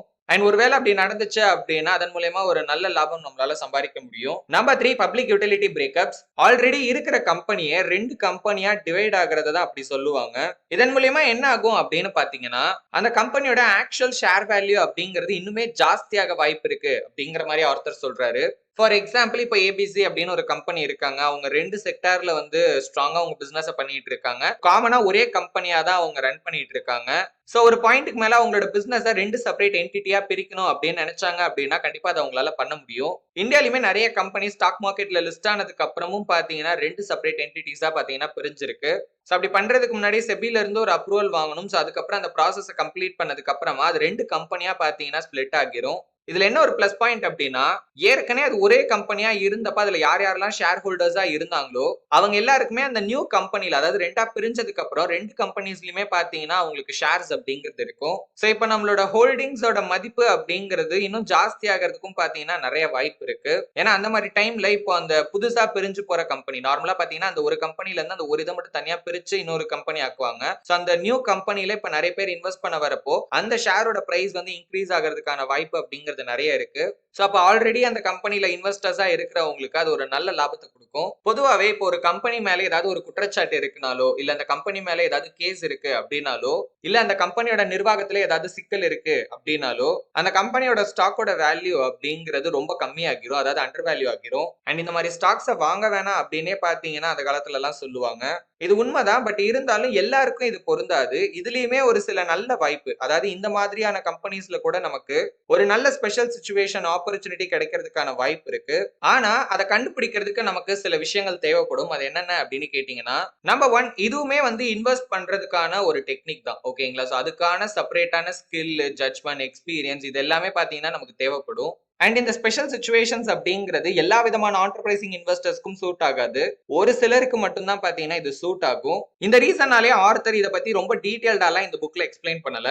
இப்ப நம்ம எப்படி இன்வெஸ்ட் பண்ணணும் அப்படிங்கிறதுக்கான ரூல்ஸ் பத்தி டீடைல்டா பார்க்கலாம். ஒன்னு, நம்ம வந்து ஒரு டிஃபென்சிவ் இன்வெஸ்டர் மாதிரி, அதாவது ஒரு பாசிவ் இல்ல கன்சர்வேட்டிவ் ஸ்டைல ஃபாலோ பண்ணலாம். இல்லனா நம்ம ஆண்டர்பிரைசிங் அதாவது அக்ரெசிவ் ஸ்டைல நம்ம ஃபாலோ பண்ணலாம். டிஃபென்சிவ் ஸ்டைல பொறுத்த வரைக்கும் ரொம்ப சேஃபாவும் சிம்பிளாவும் ரொம்ப கம்மியான எஃபோர்ட் இருந்தாலே போதும். ஆல்சோ டைம் ரெக்வயர்மெண்ட்டும் ரொம்ப கம்மி தான். பட் ஆண்டர்பிரைசிங் இன்வெஸ்டர்ஸ்க்கு deep knowledge, hard work, effort, time requirement இது எல்லாமே பாத்தீங்கன்னா கொஞ்சம் அதிகமாவே தேவைப்படும். கிட்டத்தட்ட ஆண்டர்பிரைசிங் இன்வெஸ்டிங் அப்படிங்கிறது ஒரு பிசினஸ் நடத்துற மாதிரி தான். மோஸ்ட் ஆஃப் த இன்வெஸ்டர்ஸ் டிஃபென்சிவா தான் இருப்பாங்க. இதுக்கு ரொம்ப முக்கியமான காரணமே அவங்க கிட்ட போதுமான நேரம் அப்படிங்கிறது இருக்காது. ஆண்டர்பிரைசிங் இன்வெஸ்டர்ஸை பொறுத்த வரைக்கும் எல்லா விதமான இன்வெஸ்ட்மெண்ட் ஆப்பர்ச்சுனிட்டியுமே பாத்தீங்கன்னா அவங்க ட்ரை பண்ணலாம். ஏன்னா அதுக்கேத்த ஜட்ஜ்மெண்ட், அதுக்கேத்த ஸ்கில், நாலேஜ், ட்ரைனிங் இது எல்லாமே பாத்தீங்கன்னா அவங்க கிட்ட இருக்கும். ஆண்டர்பிரைசிங் இன்வெஸ்டர்ஸ் ஃபாலோ பண்ண வேண்டிய ரூல்ஸ் என்ன அப்படின்னு பாத்தீங்கன்னா பிசினஸ் லைக் ஸ்டாண்டர்டா அவங்க மெயின்டைன் பண்ணணும். இதே நம்ம டிஃபென்சிவ் இன்வெஸ்டர்ஸ் எடுத்துக்கிட்டோம் அப்படின்னா safety, simplicity, satisfactory results and இது மூணுமே ஃபைனான்சியலாவும் இருக்கணும், சைக்காலஜிக்கலாவும் இருக்கணும். சோ இதுல தவிர்க்க வேண்டிய செக்யூரிட்டிஸ் அப்படின்னு பாத்தீங்கன்னா ஏற்கனவே இதை நம்ம போன சாப்டர்லயே பார்த்திருப்போம். அகைன் அதை ஆர்த்தர் இந்த இடத்துல மென்ஷன் பண்ணிருக்காரு. நம்பர் 1 ஃபாரின் பாண்ட்ஸ், நம்பர் 2 சாதாரண preferred stocks, number 3 secondary common stocks. இதுல ஆல்ரெடி இருக்கிற ஸ்டாக்ஸும் அடங்கும், புதுசா ஆஃபர் பண்ற ஸ்டாக்ஸும் அடங்கும். எந்த இன்வெஸ்டரா இருந்தாலும் சரி இந்த மாதிரி செக்யூரிட்டிஸை அதோட ஃபுல் வேல்யூ கொடுத்து வாங்கவே கூடாது அப்படின்னு ஆர்த்தர் ஸ்ட்ரிக்ட்டா சொல்றாரு. அதாவது இந்த பாண்ட்ஸ் அண்ட் பிரிஃபர்ட் ஸ்டாக்ஸை அதோட பார் வேல்யூக்கு ஈக்குவலா, அதாவது அதோட ஆக்சுவல் வேல்யூக்கு ஈக்குவலா நம்ம வந்து வாங்கவே கூடாது. ஸ்டாக்ஸை பொறுத்த வரைக்கும் அதோட ஃபேர் வேல்யூக்கே நம்ம வாங்கக்கூடாது, அதை விட ஒரு கம்மியான ரேட்டுக்கு தான் வாங்கணும் அப்படின்னு சொல்றாரு. டிஃபென்ஸ் இன்வெஸ்டர்ஸை பொறுத்த வரைக்கும் இந்த எல்லா செக்யூரிட்டிஸையுமே கம்ப்ளீட்டாவே அவாய்ட் பண்ணிடலாம். பட் ஆண்டர்பிரைசிங் இன்வெஸ்டர்ஸ் இது வந்து ஒரு பார்கெனிங் பிரைஸ்ல கிடைச்சது அப்படின்னா தாராளமா இதை பை பண்றத பத்தி கன்சிடர் பண்ணலாம். இஃப் இன் கேஸ் அது ஒரு நல்ல ஆப்பர்ச்சுனிட்டியா இருந்தால் மட்டும். அந்த பார்கெனிங் பிரைஸ் அப்படிங்கிறது என்னன்னு பாத்தீங்கன்னா அதோட ஆக்சுவல் வேல்யூல 3ல 2 பங்குக்கு நமக்கு ரேட் இருக்கணும். உங்களுக்கு புரியுற மாதிரி சொல்றேன். இப்போ அந்த அசெட்டோட ஆக்சுவல் வேல்யூ ஒரு 1000 ரூபாய் அப்படின்னா அட்லீஸ்ட் நமக்கு வந்து ஒரு 666 ரூபாய் இல்ல அதுக்கும் கீழே இருந்தா அந்த அசெட்டை நம்ம பை பண்றத பத்தி கன்சிடர் பண்ணலாம். அண்ட் ஏன் இந்த அசெட்ஸ் எல்லாம் நம்ம அவாய்ட் பண்ணணும் அப்படிங்கறத பத்தி டீடைல்டா போன சாப்டர்லயே நம்ம பார்த்திருப்போம். ஃபாரின் பாண்ட்ஸை பொறுத்த வரைக்கும் இதை ஏன் வாங்கக்கூடாது அப்படிங்கறத பத்தி ரொம்ப டீடைல்டா ஆர்த்தர் போன சாப்டர்லயே சொல்லியிருப்பாரு. ப்ரிஃபர்ட் ஸ்டாக்ஸ் எல்லாம் மோஸ்ட்லி பாத்தீங்கன்னா ஒரு கம்பெனிஸ்க்கு தான் சூட் ஆகும். அதாவது இப்போ ஒரு இன்சூரன்ஸ் கம்பெனி எல்லாம் இருக்காங்க அப்படின்னா இந்த மாதிரி ஸ்டாக்ஸை வாங்குறப்ப அவங்களுக்கு சில டாக்ஸ் பெனிஃபிட்ஸ் வந்து கிடைக்கிறதுக்கான வாய்ப்பு இருக்கு. செகண்டரி காமன் ஸ்டாக்ஸை பொறுத்த வரைக்கும் டிஃபென்ஸ் இன்வெஸ்டர்ஸ் அதை கன்சிடரே பண்ணக்கூடாது. ஆண்டர்பிரைசிங் இன்வெஸ்டர்ஸ் ஒரு நல்ல பார்கெனிங் லெவல்ஸ்ல கிடைச்சது அப்படின்னா அதை கன்சிடர் பண்ணலாம். மார்க்கெட் ஒரு மோசமான கண்டிஷன்ல இருக்கிறப்போ இந்த மாதிரியான செகண்டரி ஸ்டாக்ஸ்ல அந்த அளவுக்கு பையர்ஸ் பாத்தீங்கன்னா அவைலபிளா இருக்க மாட்டாங்க. சோ நார்மலாவே இந்த ஸ்டாக்ஸ் எல்லாம் ரொம்ப கம்மியான வேல்யூக்கு வந்து பாத்தீங்கன்னா செல் ஆகிட்டு இருக்கும். கிட்டத்தட்ட கடந்த 40 வருஷத்துல பெரும்பாலான செகண்டரி ஸ்டாக்ஸ் அப்படிங்கிறது அதோட ஆக்சுவல் வேல்யூக்கும் கம்மியான வேல்யூக்கு தான் ட்ரேட் ஆகிருக்கு அப்படின்னு ஆர்த்தர் சொல்றாரு. அண்ட் புல் மார்க்கெட்ல மட்டும் தான் அந்த ஸ்டாக்ஸ் எல்லாம் அதோட ஆக்சுவல் வேல்யூலயும் இல்ல அதை விட ஹையர் வேல்யூலயும் ட்ரேட் ஆகிருக்கு. சோ அதனால இந்த மாதிரியான ஸ்டாக்ஸ் எல்லாம் ஒரு லோ பிரைஸ்ல பிளஸ் கரெக்டான டைமிங்ல நம்ம வந்து பை பண்ணாதான் அது நமக்கு ப்ராஃபிட்டபிளா இருக்கிறதுக்கான வாய்ப்பு அதிகமா இருக்கு. செகண்டரி கம்பெனிஸ்ல இருக்க பிளஸ் அண்ட் மைனஸை பார்க்கலாம். நம்பர் 1, இந்த மாதிரியான ஒரு செகண்டரி கம்பெனியால ஃபியூச்சர்ல அந்த செக்டார்லயோ இல்ல அந்த இண்டஸ்ட்ரியிலயோ ஒரு டாப் பொசிஷனுக்கு வரதுக்கான நிறைய வாய்ப்பு இருக்கு. ரெண்டாவது, இந்த கம்பெனியை பொறுத்த வரைக்கும் ஸ்டெபிலிட்டி அப்படிங்கிறது கம்மியாவே இருந்தாலும் growth பொட்டன்ஷியல் அப்படிங்கிறது இந்த கம்பெனில அதிகமா இருக்கிறதுக்கான வாய்ப்பு இருக்கு. கரெக்டா உங்க பிசினஸ் ரன் பண்ணாங்க அப்படின்னா ஹிஸ்டாரிக்கல் டேட்டா செக் பண்றப்ப என்ன தெரியுது அப்படின்னா அந்த கம்பெனியோட பிரைவேட் ஓனர் வேல்யூவை விட கம்மியான பிரைஸுக்கு பை பண்ண எல்லாருமே ஒரு நல்ல ரிட்டர்ன்ஸ் பண்ணிருக்காங்க. அண்ட் இந்த மாதிரி கம்பெனிஸ்ல எல்லாம் இன்சைடர்ஸ் அப்படின்னு சொல்றது, அதாவது அந்த கம்பெனியை சார்ந்த இல்ல அந்த கம்பெனிக்கு க்ளோஸா இருக்கிறவங்க பாத்தீங்கன்னா மோஸ்ட்லி ஒரு கரெக்டான வேல்யூக்கு அதை பை பண்றதுக்கு கரெக்டான டைம்ல பை பண்றதுக்கான வாய்ப்பு இருக்கு. பட் இதே ஒரு அவுட் சைடர், அதாவது ஒரு பப்ளிக் இன்வெஸ்டரை பொறுத்த வரைக்கும் இதோட ஃபைனான்சியல்ஸ் எல்லாம் நம்ம செக் பண்ணல அப்படின்னா இந்த ஸ்டாக் வந்து இப்ப கரெக்டான பிரைஸ்ல தான் இருக்கா இல்லையா அப்படிங்கறத நம்மளால டிசைட் பண்ண முடியாது. சோ அவங்க இந்த மாதிரி ஸ்டாக்ஸ்ல இன்வெஸ்ட் பண்றாங்க அப்படின்னா பிளைண்டா இன்வெஸ்ட் பண்ற மாதிரி தான், அதுல அதிக ரிஸ்க் இருக்கு. இந்த பிரைமரி ஸ்டாக்குக்கும் செகண்டரி ஸ்டாக்குக்கும் உண்டான வித்தியாசம் என்ன அப்படின்னு பார்க்கலாம். ஃபர்ஸ்ட் விஷயம், இது பிரைமரி இது செகண்டரி அப்படின்னு கிளியரா டிஃபைன் பண்றதுக்கு இங்க எந்த பவுண்டரி லைன்ஸோ இல்ல எந்த கண்டிஷன்ஸோ பாத்தீங்கன்னா கிடையாது. சில கம்பெனி வந்து அந்த பார்டர் ஜோன்ல கூட இருக்கும். அதாவது இதை வந்து பிரைமரியாவும் சொல்லலாம் இல்ல செகண்டரியாவும் சொல்லலாம், அந்த மாதிரி கூட பாத்தீங்கன்னா இருக்கும். அந்த மாதிரி கம்பெனிஸ் எல்லாம் ஒரு லோ வேல்யூல ட்ரேட் ஆகுறப்போ அதை பை பண்றத பத்தி நம்ம கன்சிடர் பண்ணலாம். ஏன்னா இந்த மாதிரி கம்பெனிஸ் எல்லாம் ஈஸியாவே பிரைமரி ஸ்டாக் அப்படின்னு அப்கிரேட் ஆகிட முடியும். ஒரு சிங்கிள் ஸ்டாக்கோட பிரைஸ் ஃபியூச்சர்ல எப்படி வேணாலும் இருக்கலாம். அப்ப கூட அதுல ரிஸ்க் அப்படிங்கிறது கம்மியா தான் இருக்கு. ஆனா நம்ம என்ன மாதிரியான இன்வெஸ்டர் அப்படிங்கிறதுல ஒரு குழப்பம் இருந்துச்சு அப்படின்னா அது நம்மளோட லாங் டர்ம் சக்சஸ் பாதிக்கும் அப்படின்னு ஆர்த்தர் சொல்றாரு. சோ அதனால நமக்கு எது செட் ஆகும், நம்மளால என்ன பண்ண முடியும் அப்படிங்கறத பொறுத்து நம்ம என்ன மாதிரியான இன்வெஸ்டர் அப்படிங்கறத நம்ம தெரிஞ்சுக்கணும். அண்ட் அதுக்கேத்த மாதிரி தான் நம்மளோட இன்வெஸ்ட்மெண்ட்டை நம்ம பிளானே பண்ணணும். அண்ட் இதுல நீங்க என்ன ஸ்டைல சூஸ் பண்றீங்களோ ரிட்டர்ன்ஸ் அதுக்கேத்த மாதிரி தான் இருக்கும். இப்ப டிஃபென்ஸையும் ஆண்டர்பிரைசிங்கையும் கலந்து பண்றதுனால மட்டும் நம்ம ஆண்டர்பிரைசிங் அளவுக்கு பாத்தீங்கன்னா ரிட்டர்ன்ஸ் பண்ணிட முடியாது. மேபி டிஃபென்சிவ் ஸ்டைல ஃபாலோ பண்றதை விட கொஞ்சம் அதிகமான ரிட்டர்ன்ஸ் கிடைக்கிறதுக்கான வாய்ப்பு தான் இருக்கே தவிர கண்டிப்பா வரும் அப்படின்னு சொல்லிட முடியாது. ஏதாவது ஒரு ஸ்டைல சூஸ் பண்ணலாமா ப்ரோ இல்ல ரெண்டும் கலந்து கூட பண்ணலாமா அப்படின்னு கேட்டீங்கன்னா இதுவுமே வந்து ஒவ்வொருத்தரோட பர்சனல் சாய்ஸ் தான். எனக்கு எப்பவுமே டைம் கம்மியா தான் இருக்கும், நானும் வந்து ரொம்ப கம்மியான எஃபர்ட் அண்ட் டைம் போட்டு தான் இன்வெஸ்ட் பண்ணலாம் அப்படிங்கிற ஐடியால இருக்கேன்னா டிஃபென்சிவ் ஸ்டைல் தான் எனக்கு சூட் ஆகும். இல்ல நான் இன்வெஸ்ட்மெண்ட்டை ப்ரொஃபஷனலா பண்ணணும், அதுக்காக நான் ஹார்ட் ஒர்க் போட தயாரா இருக்கேன், எஃபர்ட் போட தயாரா இருக்கேன், அதிக டைம் ஸ்பெண்ட் பண்ணவும் தயாரா இருக்கேன் அப்படின்னா நான் ஆண்டர்பிரைசிங் ஸ்டைல சூஸ் பண்ணலாம். சாப்டர் 7 பத்தின ஜேசன் ஸ்பீக்கோட கருத்து என்ன அப்படிங்கறத இப்ப நம்ம பார்க்கலாம். மார்க்கெட்டை டைமிங் பண்றது அப்படிங்கிறது ஒண்ணுமே கிடையாது. ஒரு இன்டெலிஜென்ட் இன்வெஸ்டர் எப்ப ஸ்டாக் வந்து ஒரு லோ பிரைஸ்ல இருக்கோ அப்ப அதை பை பண்ணிட்டு எப்ப அந்த ஸ்டாக் வந்து ஓவர் பிரைஸ் ஆகுதோ அப்ப அதை செல் பண்ணி ப்ராஃபிட் பண்ணுவாங்க. அந்த டைம்ல செல் பண்ண அந்த அமௌண்ட்டை ஒன்னு பாண்ட்ஸ்ல இன்வெஸ்ட் பண்ணியோ இல்ல கையில கேஷாவோ பாத்தீங்கன்னா ரெடியா வச்சிருப்பாங்க. திரும்ப அந்த ஸ்டாக் வந்து ஒரு லோ பிரைஸுக்கு கிடைச்சதுன்னா வாங்குறதுக்காக. இது கேட்கறதுக்கு சிம்பிளாவும் ஒரு நல்ல ஐடியா மாதிரி தான் தோணும். பட் ஆனா பெர்ஃபெக்ட்டா மார்க்கெட்ல அது ஏறப்ப வாங்குறது, இது ஏறி முடிச்சிருச்சு இதுக்கப்புறம் இறங்க போகுது அப்படின்னு விக்கிறதெல்லாம் பாத்தீங்கன்னா ஒரு அன்ரியலிஸ்டிக்கான விஷயம் அப்படின்னே சொல்லலாம் மார்க்கெட்டை பொறுத்த வரைக்கும். உதாரணத்துக்கு 1966ல இருந்து 2001 வரைக்கும் ஸ்டாக்ல நம்ம வந்து $1 இன்வெஸ்ட் பண்ணி வச்சிருந்தோம் அப்படின்னா அத்தனை வருஷத்துல அந்த $1 அப்படிங்கிறது $11.71 பாத்தீங்கன்னா க்ரோ ஆகிருக்கும். இதுவே வருஷா வருஷம் அந்த ஸ்டாக் ஒரு சிங்கிள் டேல அதிகபட்சம் ஃபால் ஆகியிருக்கும் இல்லைங்களா? அந்த மாதிரி ஃபால் ஆன டாப் 5 டேஸ வருஷம் நம்ம எடுத்துட்டோம் அப்படின்னா, அதாவது அந்த டே வரதுக்கு முன்னாடி நம்ம வந்து அந்த ஸ்டாக்க செல் பண்ணிட்டு அந்த டே முடிஞ்சதுக்கு அப்புறம் திரும்ப அதை வந்து பை பண்ணிக்கணும். இதான் கான்செப்ட். இந்த மாதிரி நம்ம பண்ணியிருந்தோம் அப்படின்னா அந்த $1 அப்படிங்கிறது கிட்டத்தட்ட $1000 பாத்தீங்கன்னா grow ஆகியிருக்கும். இது கேட்கறதுக்கு என்னமோ ஆச்சரியப்படுத்துற மாதிரி தான் இருக்கும். பட் இருந்தாலும் நாளைக்கு தான் மார்க்கெட்ல வந்து ஒரு வேர்ஸ்டான டே அப்படிங்கறத எந்த ஜோசியக்காரராலையும் சரி, மார்க்கெட்ல 50 வருஷம் எக்ஸ்பீரியன்ஸ் இருக்கிற ஒரு இன்வெஸ்டராலையும் சரி துல்லியமா சொல்லவே முடியாது. அண்ட் நான் அப்படி சொல்றேன் அப்படின்னு சொல்லி தோத்து போன எவ்வளவோ பேர் பாத்தீங்கன்னா இங்க இருக்காங்க. அட்லீஸ்ட் அந்த இன்வெஸ்ட்மெண்ட் மூலியமா கிடைச்ச டிவிடெண்ட நம்ம திரும்ப அந்த ஸ்டாக்ல இன்வெஸ்ட் பண்ணிருந்தோம் அப்படின்னா கூட அது ஒரு $40 grow ஆகியிருக்கும். இது கூட ஏதோ ஒரு அளவுக்கு வந்து ஏத்துக்கிற மாதிரி இருக்கு. பட் ஆனா இந்த மாதிரி டைமிங்ல இன்வெஸ்ட் பண்ற கான்செப்ட்லாம் பாத்தீங்கன்னா லாங் டேர்முக்கு கன்சிஸ்டன்டா பண்ணவே முடியாது. அப்படியெல்லாம் கிடையாது. மார்க்கெட்டை டைமிங் பண்றதுல நான் ஒரு எக்ஸ்பர்ட் அப்படின்னு சொல்லி தோத்து போன ஒரு 2 பேரை பார்க்கலாம். Number 1 Alan கிரீன்ஸ்பேன். 1973ல எல்லா இன்வெஸ்டர்ஸையும் இவர் வந்து பாத்தீங்கன்னா ஸ்டாக் மார்க்கெட்ல பை பண்ண சொன்னாரு. மார்க்கெட் வந்து இப்போ ஒரு நல்ல ஒரு புல்லிஷ் கண்டிஷனுக்கு போக போகுது அப்படின்னு. தான் மார்க்கெட்டை வந்து சூப்பரா டைமிங் பண்ணிருக்கோம், நம்ம நினைச்ச மாதிரியே மார்க்கெட் நெக்ஸ்ட் மூவ் ஆக போகுதுன்னு நினைச்ச அவருக்கு ஒரு பெரிய இடியே விழுந்தது. கிரேட் டிப்ரிசியேஷனுக்கு அப்புறமா இது வரைக்கும் இல்லாத அளவுக்கு ஸ்டாக் மார்க்கெட்டும் சரி, பொருளாதார வளர்ச்சியும் சரி ரொம்பவே பாத்தீங்கன்னா அந்த குறிப்பிட்ட வருஷத்துல ரொம்ப மந்தமா இருந்தது. அடுத்தது கேட்ட லேரி லீ அப்படிங்கிறவங்க டிசம்பர் 2001ல ஸ்டாக் மார்க்கெட் ஃபால்லாம் முடிஞ்சு போச்சு, இப்ப ஸ்டாக்ஸ் எல்லாம் ஒரு நல்ல விலையில இருக்கு, சோ இப்ப நம்ம வாங்கினா கரெக்டா இருக்கும் அப்படின்னு பாத்தீங்கன்னா சஜஸ்ட் பண்ணாங்க. பட் அவங்க சொன்னதுல இருந்து அடுத்த 3 மாசத்துல ஸ்டாக்ஸ்ல இருந்து 0.28% தான் ரிட்டர்ன்ஸ் கிடைச்சிருக்கு. இதுக்கு பதிலா அந்த காசை நம்ம லிக்விட் கேஷாவே நம்ம ஒரு டெபாசிட் பண்ணி வச்சிருந்தோம் அப்படின்னா கூட பாத்தீங்கன்னா 1%க்கு மேல நம்மளுக்கு வந்து ப்ராஃபிட் அப்படிங்கிறது கிடைச்சிருக்கும். அதாவது பேங்க் இன்ட்ரெஸ்ட் மூலமா கிடைச்சிருக்க வாய்ப்பு இருக்கு அந்த 3 மாசத்துல. இந்த மார்க்கெட்டை டைமிங் பண்றது அப்படிங்கிறது எப்பயாவது 1-2 டைம் வந்து பாத்தீங்கன்னா ஒர்க் அவுட் ஆகலாம். பட் எல்லா நேரமும் அதை நம்மளால வந்து பாத்தீங்கன்னா தொடர்ந்து பண்ணிக்கிட்டே இருக்க முடியாது. அதே மாதிரி இந்த மாதிரி பாஸ்ட் டேட்டால இருந்து நம்ம 1000 உதாரணம் சொல்லலாம். இப்படி பண்ணிருந்தா இப்படி எல்லாம் இருந்திருக்கும், இது இவ்வளவா ஆகியிருக்கும் அப்படின்லாம். சோ இந்த கான்செப்ட் வந்து ஒரு ஃபெயிலியர் மாடல் அப்படிங்கறத ப்ரூவ் பண்ற விதமாவே இந்த மாதிரி மார்க்கெட்டை டைமிங் பண்றேன் அப்படின்னு சொல்லி இந்த டைம்ல இன்வெஸ்ட் பண்ணலாம் அப்படிங்கிறதுக்கே நிறைய நியூஸ் லெட்டர்ஸ் பாத்தீங்கன்னா இருந்திருக்கு. அதுல டாப் 10 பெஸ்ட் நியூஸ் லெட்டர்ஸை எடுத்து அவங்களோட சஜஷன்ஸை ஃபாலோ பண்ணி நம்ம இன்வெஸ்ட் பண்ணிருந்தோம் அப்படின்னா கூட ஆவரேஜா பாத்தீங்கன்னா 1991ல இருந்து 1995க்குள்ள ஒரு 12.6% அளவுக்கு வருஷத்துக்கு ரிட்டர்ன்ஸ் கிடைச்சிருக்கும். இதே அதை ஃபாலோ பண்ணாம சிம்பிளா நம்ம ஒரு ஸ்டாக் மார்க்கெட் இண்டெக்ஸ்ல இன்வெஸ்ட் பண்ணிருந்தோம் அப்படின்னா கூட 16.4% அளவுக்கு நமக்கு ரிட்டர்ன்ஸ் கிடைச்சிருக்கும். அண்ட் இந்த ஸ்டாக் மார்க்கெட் இண்டெக்ஸ்ல இன்வெஸ்ட் பண்றதுக்கு நமக்கு டைமிங்லாம் ஒன்றும் தேவையே கிடையாது.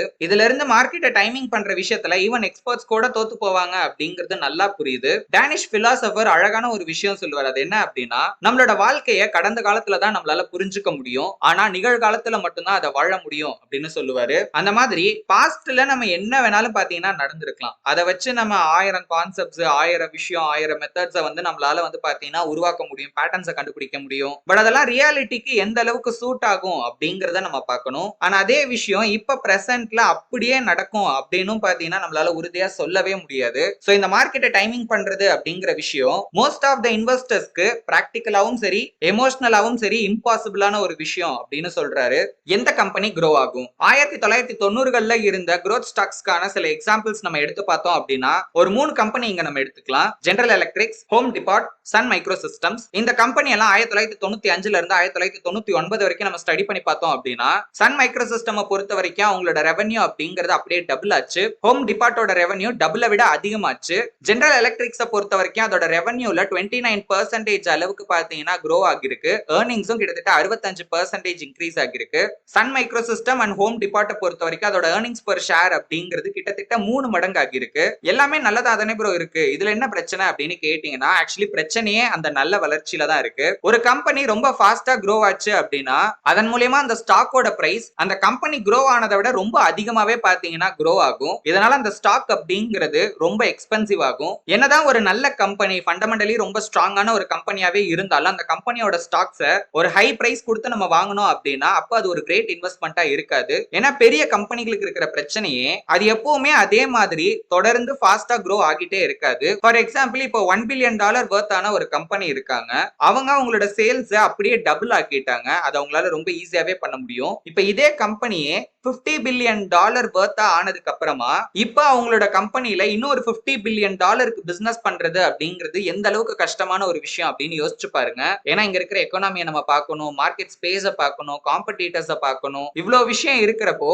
இந்த அளவுக்கு ஒரு பெரிய பிசினஸ் பண்றது அப்படிங்கிறது ரொம்பவே கஷ்டமான ஒரு விஷயம் தான். அதனாலதான் பெரிய கம்பெனியால ரொம்ப வேகமா வளர முடியாது அப்படின்னு சொல்லுவாங்க. growth stocks பொறுத்த வரைக்கும் ஒரு ரீசனபிள் பிரைஸ்ல அவைலபிளா இருக்கிறப்போ தாராளமா பாத்தீங்கன்னா அதுல நம்ம இன்வெஸ்ட் பண்ணலாம். எப்ப அந்த ஸ்டாக்கோட PE ரேஷியோவை விட 25ல இருந்து 30 மடங்குக்கு மேல அந்த ஸ்டாக்கோட பிரைஸ் ஆகுதோ அப்ப அந்த ஸ்டாக் வந்து ரிஸ்க்ல இருக்கு அப்படிங்கறத நம்ம புரிஞ்சுக்கலாம். ஏன் ஒரு பெரிய கம்பெனியால லாங் டேர்ம்ல ரொம்ப வேகமா grow ஆக முடியாது அப்படிங்கிறதுக்கான 3 எவிடன்ஸை நம்ம பார்க்கலாம். நம்பர் 1, கேரோல் அப்படிங்கிறவங்க 1960ல இருந்து 1999 வரைக்கும் பாத்தீங்கன்னா ஒரு ஸ்டடி ஒன்னு பண்றாங்க. அதுல அவங்க என்ன கண்டுபிடிக்கிறாங்க அப்படின்னா Fortune 500 அப்படிங்கிற கம்பெனிஸ்ல டாப் 150 கம்பெனிஸ்ல வெறும் 8 கம்பெனியால மட்டும்தான் 20 வருஷத்துக்கு கிட்டத்தட்ட வருஷம் 15% அளவுக்கு அதோட ஏர்னிங்ஸ்ல பாத்தீங்கன்னா grow ஆக முடிஞ்சிருக்கு. அதாவது அந்த 500 கம்பெனில டாப் 150 கம்பெனிஸ் தான் இவங்க ஸ்டடி பண்றாங்க. அதுல வெறும் 8 கம்பெனியால மட்டும்தான் 20 இயர்ஸ் பீரியடுக்கு ஏர்னிங்ஸ்ல ஆவரேஜா 15% அளவுக்கு பாத்தீங்கன்னா grow ஆக முடிஞ்சிருக்கு. நம்பர் 2, சான்ஃபோர்ட் அப்படிங்கிறவர் ஒரு 50 வருஷமா ரிசர்ச் ஒன்னு பண்ணிருக்காரு. அதுல அவர் என்ன கண்டுபிடிக்கிறாரு அப்படின்னு பாத்தீங்கன்னா அமெரிக்கால இருக்கிற வெறும் டாப் 10%ல இருக்கிற லார்ஜ் கம்பெனிஸ் மட்டும்தான் 5 வருஷத்துக்கு தொடர்ந்து பாத்தீங்கன்னா 20%க்கு மேல வருஷம் grow ஆகுது அப்படின்றாரு. அண்ட் அதுலயுமே 3% ஆஃப் த கம்பெனியால மட்டும்தான் அதே தொடர்ந்து 10 வருஷ பீரியடுக்கு பண்ண முடியுது அப்படிங்கிறாரு. இதே நம்ம 15 வருஷம் ஆக்கணும் அப்படின்னா ஒரு கம்பெனியால கூட பாத்தீங்கன்னா அந்த அளவுக்கான வளர்ச்சியை அடைய முடியல அப்படிங்கிறாரு. நம்பர் 3, 1951ல இருந்து 1998 வரைக்கும் நடந்த அகாடமிக் ஸ்டடி ஆவரேஜா அமெரிக்கன் கம்பெனிஸோட ஏர்னிங்ஸ் growth அப்படிங்கிறது வருஷம் பாத்தீங்கன்னா 9.7% அளவுக்கு இருந்திருக்கு. இதுல பெருசா இருக்கிற டாப் 20 கம்பெனிஸ் எடுத்தோம் அப்படின்னா அவங்களோட growth ரேட் அப்படிங்கிறது 9.3% தான் இருக்கு. அதாவது ஆவரேஜை விட ரொம்ப கம்மியா தான் இருக்கு பெரிய பெரிய கம்பெனிஸோட growth ரேட் அப்படிங்கிறது. இதுல இருந்து ஒரு இன்டெலிஜென்ட் இன்வெஸ்டர் என்னென்ன பாடங்களை கத்துக்கலாம் அப்படின்னா ரொம்ப பாப்புலரா இருக்கிற growth ஸ்டாக்ஸ் ஒரு ஹை வேல்யூல கிடைக்கிறப்போ கண்டிப்பா அதை வாங்கக்கூடாது. சோ இந்த மாதிரி ஸ்டாக்ஸ்ல எப்போ இன்வெஸ்ட் பண்ணலாம், எது பெஸ்ட் டைம் அப்படின்னு கேட்டீங்கன்னா ஏதாவது ஒரு மோசமான விஷயம் அந்த கம்பெனில நடந்து டெம்பரவரியா அந்த ஸ்டாக்கோட வேல்யூ அப்படிங்கிறது பயங்கரமா ஃபால் ஆச்சு அப்படின்னா அந்த டைம்ல அதை நம்ம பை பண்ணிக்கலாம். இதுக்கு ஒரு உதாரணம் சொல்லணும் அப்படின்னா ஜான்சன் அண்ட் ஜான்சன் மேல ஜூலை 2002ல ரெகுலேட்டரி இன்வெஸ்டிகேஷன் பாத்தீங்கன்னா நடந்தது. அது நடந்தா அன்னைக்கு ஒரே நாள்ல மட்டும் கிட்டத்தட்ட 16% அளவுக்கு அந்த ஸ்டாக் அப்படிங்கிறது ஃபால் ஆச்சு. அதோட பிரைஸ் டு ஏர்னிங்ஸ் ரேஷியோவும் 24ல இருந்து 20 பாத்தீங்கன்னா கம்மியாச்சு. இப்போ இந்த லோ பிரைஸ்ல இந்த ஸ்டாக்கை நம்ம பை பண்றதை பத்தி கன்சிடர் பண்ணலாம். அண்ட் இதை தான் Benjamin Graham relatively unpopular large company அப்படின்னு சொல்றாரு. ஏன்னா அந்த டைம்ல அந்த கம்பெனி மேல மக்கள் மத்தியில ஒரு பேட் இம்ப்ரெஷன் தான் பாத்தீங்கன்னா இருக்கும். இந்த பிரச்சனையெல்லாம் முடிஞ்சு மார்க்கெட்ல திரும்ப அந்த ஸ்டாக் பிரைஸ் நார்மல் ஆனதுக்கு அப்புறம் தான் திரும்ப அந்த ஸ்டாக் மேல மக்களுக்கு வந்து நம்பிக்கையே வரும். பட் ஒரு இன்டெலிஜென்ட் இன்வெஸ்டர் அப்படியெல்லாம் வெயிட் பண்ணணுங்கிற அவசியமே கிடையாது. இந்த ஸ்டாக் ஃபண்டமெண்டலி கரெக்டா இருக்கு, நல்ல பிரைஸ்லயும் இப்ப கிடைக்குது, ஃபியூச்சர்ல அந்த ஸ்டாக் grow ஆகிறதுக்கான பொட்டன்ஷியலும் இருக்கு அப்படின்னா தாராளமா அதுல இன்வெஸ்ட் பண்றதை பத்தி நம்ம கன்சிடர் பண்ணலாம். சோ இந்த மாதிரியான டெம்பரவரியான ஃபால் அப்படிங்கிறது பெரிய பெரிய கம்பெனிய ஒரு நல்ல பிரைஸ்ல வாங்குறதுக்கான ஒரு அருமையான வாய்ப்பா நமக்கு அமையும். சோ அதெல்லாம் பார்த்து பயப்படாம அந்த டைம்ல தான் நம்ம ரொம்ப கேர்ஃபுல்லா இந்த மாதிரியான கம்பெனிஸ் தான் வந்து அப்ரோச்சே பண்ணணும். High potential for high potential. Even பெரிய பெரிய கம்பெனியோட CEO டாப் பொசிஷன்ல இருக்கவங்க கூட இந்த மாதிரியான growth அப்படிங்கிறது எப்பவுமே நடந்துகிட்டு இருக்கும் அப்படிங்கறத பாத்தீங்கன்னா நம்புனாங்க. இதுக்கு 2 உதாரணம் பார்க்கலாம். நம்பர் 1, நாட்டல் நெட்வொர்க் அப்படிங்கிற கம்பெனி பிப்ரவரி 2000ல இந்த கம்பெனியோட CEO ஆன ஜான் ரோத் என்ன சொல்றாரு அப்படின்னா அவரோட செக்டார் வந்து பாத்தீங்கன்னா வருஷம் வந்து 14%ல இருந்து 15% grow ஆகுது. பட் அவரோட கம்பெனி அதை விட ஒரு 6% அதிகமாவே ஃபாஸ்டாவே grow ஆகுது அப்படின்னு சொல்றாரு. ஸ்டாக்கோட பெர்ஃபார்மன்ஸும் கிட்டத்தட்ட பாத்தீங்கன்னா வருஷத்துக்கு 51% அளவுக்கு பாத்தீங்கன்னா இருந்திருக்கு. அதுவும் 6 வருஷத்துக்கு. கிட்டத்தட்ட இந்த ஸ்டாக் அதோட ஆக்சுவல் வேல்யூவை விட 87 மடங்கு பாத்தீங்கன்னா அதிக வேல்யூல ட்ரேட் ஆகிருக்கு. இந்த அளவுக்கு இருந்தாலுமே இன்னும் இந்த ஸ்டாக் அதிகமா grow ஆகிறதுக்கான வாய்ப்பு இருக்கு அப்படிங்கிறது தான் அவரோட கருத்து. பட் 2001ல அந்த கம்பெனியோட ரெவென்யூ அப்படிங்கிறது 37% கம்மியாச்சு. அண்ட் 26 பில்லியனை நெட் லாஸ் புக் பண்ணியிருக்காங்க. இதனால அந்த ஸ்டாக்கோட பிரைஸ் அப்படிங்கிறது $113.5 இருந்து 2002 கடைசியில $1.65 குறைஞ்சது. Number 2, Cisco systems. இதோட CEO ஜான் சாம்பர்ஸ் என்ன சொல்றாரு அப்படின்னா இந்த கம்பெனியால வருஷம் 50% அளவுக்கு grow ஆக முடியும் அப்படின்னு சொல்றாரு. அண்ட் யாரெல்லாம் இந்த கம்பெனில இன்வெஸ்ட் பண்ணணும்னு நினைக்கிறீங்களோ இதுதான் அதுக்கான சரியான தருணம் அப்படின்லாம் பாத்தீங்கன்னா சொன்னாரு. பட் இந்த கம்பெனிலயும் ஒரு பிரச்சனை. 2001ல உங்களோட ஏர்னிங்ஸ் அப்படிங்கிறது 18% ஏறினாலும் ஸ்டில் இந்த கம்பெனி வந்து 1 பில்லியனுக்கு மேல லாஸ்ல தான் இருந்திருக்காங்க. அண்ட் இந்த கம்பெனியோட ஸ்டாக்கோட பிரைஸுமே $52 இருந்து $13 2002 கடைசியில வந்துருச்சு. இந்த மாதிரியான இன்வெஸ்ட்மெண்ட்ல எல்லாம் புதுசா மார்க்கெட்ல இன்வெஸ்ட் பண்ணலான்னு வரவங்க ரொம்ப ஈஸியாவே பாத்தீங்கன்னா ஏமாறுறதுக்கான வாய்ப்பு இருக்கு. இது ஏமாற்றம் அப்படிங்கறத தாண்டி என்ன பொறுத்த வரைக்கும் நான் அறியாமை அப்படின்னு தான் சொல்லுவேன். கொஞ்சம் யோசிச்சு பாருங்க, ஒரு கம்பெனி அந்த கம்பெனியோட டாப் பொசிஷன்ல இருக்கிற ஒரு பர்சன் இது வரைக்கும் அந்த கம்பெனியோட பெர்ஃபார்மன்ஸை வச்சு இதே மாதிரி தொடர்ந்து இந்த கம்பெனி க்ரோ ஆகும் அப்படின்னு தன்னோட கம்பெனியை ப்ரமோட் பண்றதுக்காகவோ இல்ல வேற ஏதோ ஒரு காரணத்துக்காக சொல்றாரு அப்படின்னா மக்களும் ஈஸியா நம்பிடுவாங்க. என்ன இவரே இப்படி சொல்றாரு, ஏற்கனவே வரை இப்படி நடந்திருக்கு அப்படின்னு ரொம்ப ஈஸியா அந்த வார்த்தைக்கு மயங்கி அந்த கம்பெனிஸ்ல இன்வெஸ்ட் பண்றதுக்கான வாய்ப்பு இருக்கு. புயல் அடிச்சு ஓஞ்சதுக்கு அப்புறம் தான் சேதாரம் என்ன அப்படிங்கறது முழுசா தெரிஞ்சுக்க முடியும்னு சொல்ற மாதிரி அந்த புல்ரன்லாம் முடிஞ்சதுக்கு அப்புறம் அந்த ஸ்டாக்கோட உண்மையான வேல்யூ என்ன அப்படின்னு எல்லாருக்கும் தெரிஞ்சதுக்கு அப்புறம் அங்க வருத்தம் மட்டும்தான் மிஞ்சும். ஏன்னா நம்மளோட மோஸ்ட் ஆஃப் த மணியை நம்ம அந்த இன்வெஸ்ட்மெண்ட்ல லாஸா பண்ணிருக்க வாய்ப்பு அதிகமா இருக்கு. இந்த மாதிரி ஒரு விஷயம் நடந்துருச்சு அப்படின்னா அது பெர்மனண்டாவே ஒரு பேட் இம்ப்ரெஷனை பப்ளிக் மத்தியில பாத்தீங்கன்னா கிரியேட் பண்ணிடும். சோ அந்த கம்பெனியை பத்தி யோசிச்சாலே அந்த கெட்ட நினைவுகள் தான் மக்கள் மனசுல வரும். இதனால அந்த பிசினஸ்க்கு பெரிய பாதிப்பு. ஏன்னா அந்த கம்பெனிஸோட ஷேர்ஸ் வந்து பாத்தீங்கன்னா அவ்வளவா பை பண்ண யாருமே இன்ட்ரெஸ்ட் காட்டவே மாட்டாங்க. சோ அந்த கம்பெனி நல்லாவே பிசினஸ் பண்ணாங்கன்னா கூட தொடர்ந்து அந்த ஸ்டாக் வந்து ஒரு லோயர் வேல்யூவேஷனுக்கு போறதுக்கான வாய்ப்பு இருக்கு. அண்ட் இந்த மாதிரி நம்ம ஊர்லயும் ஒரு சில ஸ்டாக்ஸுக்கு நடந்திருக்கு. பட் எது எப்படி இருந்தாலும் சரி, ஸ்டாக் மார்க்கெட்டை பொறுத்த வரைக்கும் ஒரு ஸ்டாக்குங்கிறது வெறும் ஒரு ஸ்டாக் கிடையாது, அது ஒரு பிசினஸ். சோ அந்த பிசினஸ் எப்படி இருக்கு அப்படிங்கறத பொறுத்து தான் அந்த ஸ்டாக்கோட மதிப்பு அப்படிங்கிறது. எல்லா எக்ஸையுமே ஒரே பாஸ்கெட்ல போடுவீங்களா? ஆண்ட்ரே கார்னிகி அப்படிங்கிறவரோட அட்வைஸ் என்ன அப்படின்னா, நம்மளோட எல்லா இன்வெஸ்ட்மெண்ட்டையுமே ஒரு குறிப்பிட்ட கம்பெனிஸ்ல நம்ம இன்வெஸ்ட் பண்ணிட்டு அதுக்கப்புறம் அந்த கம்பெனியோட growth எப்படி இருக்கும் அப்படிங்கறத வெயிட் பண்ணி பார்க்கணும் அப்படின்னு இவர் சொல்றாரு. அதாவது இவரோட ஐடியா என்ன அப்படின்னா, டைவர்சிஃபை பண்ணாம வெறும் ஒரு விஷயத்தை ஃபோக்கஸ் பண்ணி நம்மளோட இன்வெஸ்ட்மெண்ட்டை பண்ணணும் அப்படின்னு சொல்றாரு. அண்ட் கிரகமே ஒரு சில இடத்துல சொல்லியிருக்காரு, ஒரு பிக் ரிட்டர்ன்ஸ் அப்படிங்கிறது அந்த மாதிரியான ஒரு கான்சென்ட்ரேட்டட் போர்ட்ஃபோலியோல இருந்து அப்பப்போ வந்திருக்க வாய்ப்பு இருக்கு அப்படின்னு. உதாரணத்துக்கு இப்போ பில்கேட்ஸோட மோஸ்ட் ஆஃப் த வெல்த் அப்படிங்கிறது பாத்தீங்கன்னா மைக்ரோசாஃப்ட் அப்படிங்கிற ஒரு கம்பெனில இருந்து வந்ததுதான். அதே மாதிரி சாம் வால்டனோடது வால்மார்ட்ல இருந்து வந்தது. இப்படி ஃபோர்ப்ஸோட டாப் 400 பணக்காரங்களோட லிஸ்ட்டை நம்ம எடுத்து பார்த்தோம் அப்படின்னா 1982ல இருந்து அதுல மோஸ்ட் ஆஃப் த பீப்புளோட வெல்த் அப்படிங்கிறது அந்த மாதிரி ஒரு சிங்கிள் இண்டஸ்ட்ரி இல்ல ஒரு சிங்கிள் கம்பெனியால தான் பாத்தீங்கன்னா வந்திருக்கும். பட் இதுல இருக்கிற பிரச்சனையே பில்கேட்ஸ் ஒருத்தர் தான் இருக்காரு, அதே மாதிரி சாம் வால்டனும் ஒருத்தர் தான் இருக்காரு. அதாவது நான் என்ன மீன் பண்றேன் அப்படின்னா, இந்த மாதிரி ஒரே ஒரு கம்பெனியை மட்டும் சூஸ் பண்ணி அதுல இன்வெஸ்ட் பண்ணி பெரிய அளவுல லாபம் அடைஞ்சவங்க அப்படின்னு நீங்க எடுத்து பாத்தீங்க அப்படின்னா வெரி ஃபியூ இன்வெஸ்டர்ஸ் மட்டும் தான் இருக்காங்க. பட் அந்த விஷயம் எல்லாருக்கும் பாத்தீங்கன்னா நடக்கிறது கிடையாது. அண்ட் இந்த மாதிரி டைவர்சிஃபையே பண்ணாம ஒரு குறிப்பிட்ட ஸ்டாக்ல மட்டும் இன்வெஸ்ட் பண்ணி நிறைய பேர் அவங்களோட பெரிய அளவிலான பணத்தை இந்த ஸ்டாக் மார்க்கெட்ல லாஸும் பண்ணிருக்காங்க. சரி ஓகே ப்ரோ, கடைசியா என்னதான் சொல்ல வரீங்க? நம்ம ஃபோக்கஸ்டா ஒரே ஒரு இன்வெஸ்ட்மெண்ட்டை மட்டும் பார்க்கலாமா இல்ல டைவர்சிஃபை பண்ணி இன்வெஸ்ட் பண்ணணுமா அப்படின்னு கேட்டீங்கன்னா ஆர்த்தரோட அட்வைஸும் சரி என்னோட அட்வைஸும் சரி ஒண்ணுதான். ஒரு பிகினருக்கு எப்பவுமே டைவர்சிஃபிகேஷன் தான் பெஸ்ட் ஆப்ஷனா இருக்கும். ஒரு உதாரணம் சொல்றேன். இப்ப நீங்க ஒரு கம்பெனியை மட்டும் நல்லா ஸ்கில் டெவலப் பண்ணிட்டீங்க, நாலேஜ் டெவலப் பண்ணிட்டீங்க, ஒரு கம்பெனியை ஸ்டடி பண்றீங்க, சோ எல்லாமே ஓகே அப்படின்னு இப்ப அந்த ஒரே ஒரு கம்பெனில மட்டும் நீங்க வந்து உங்களோட மொத்த இன்வெஸ்ட்மெண்ட்டையும் பண்ணி வைக்கிறீங்க.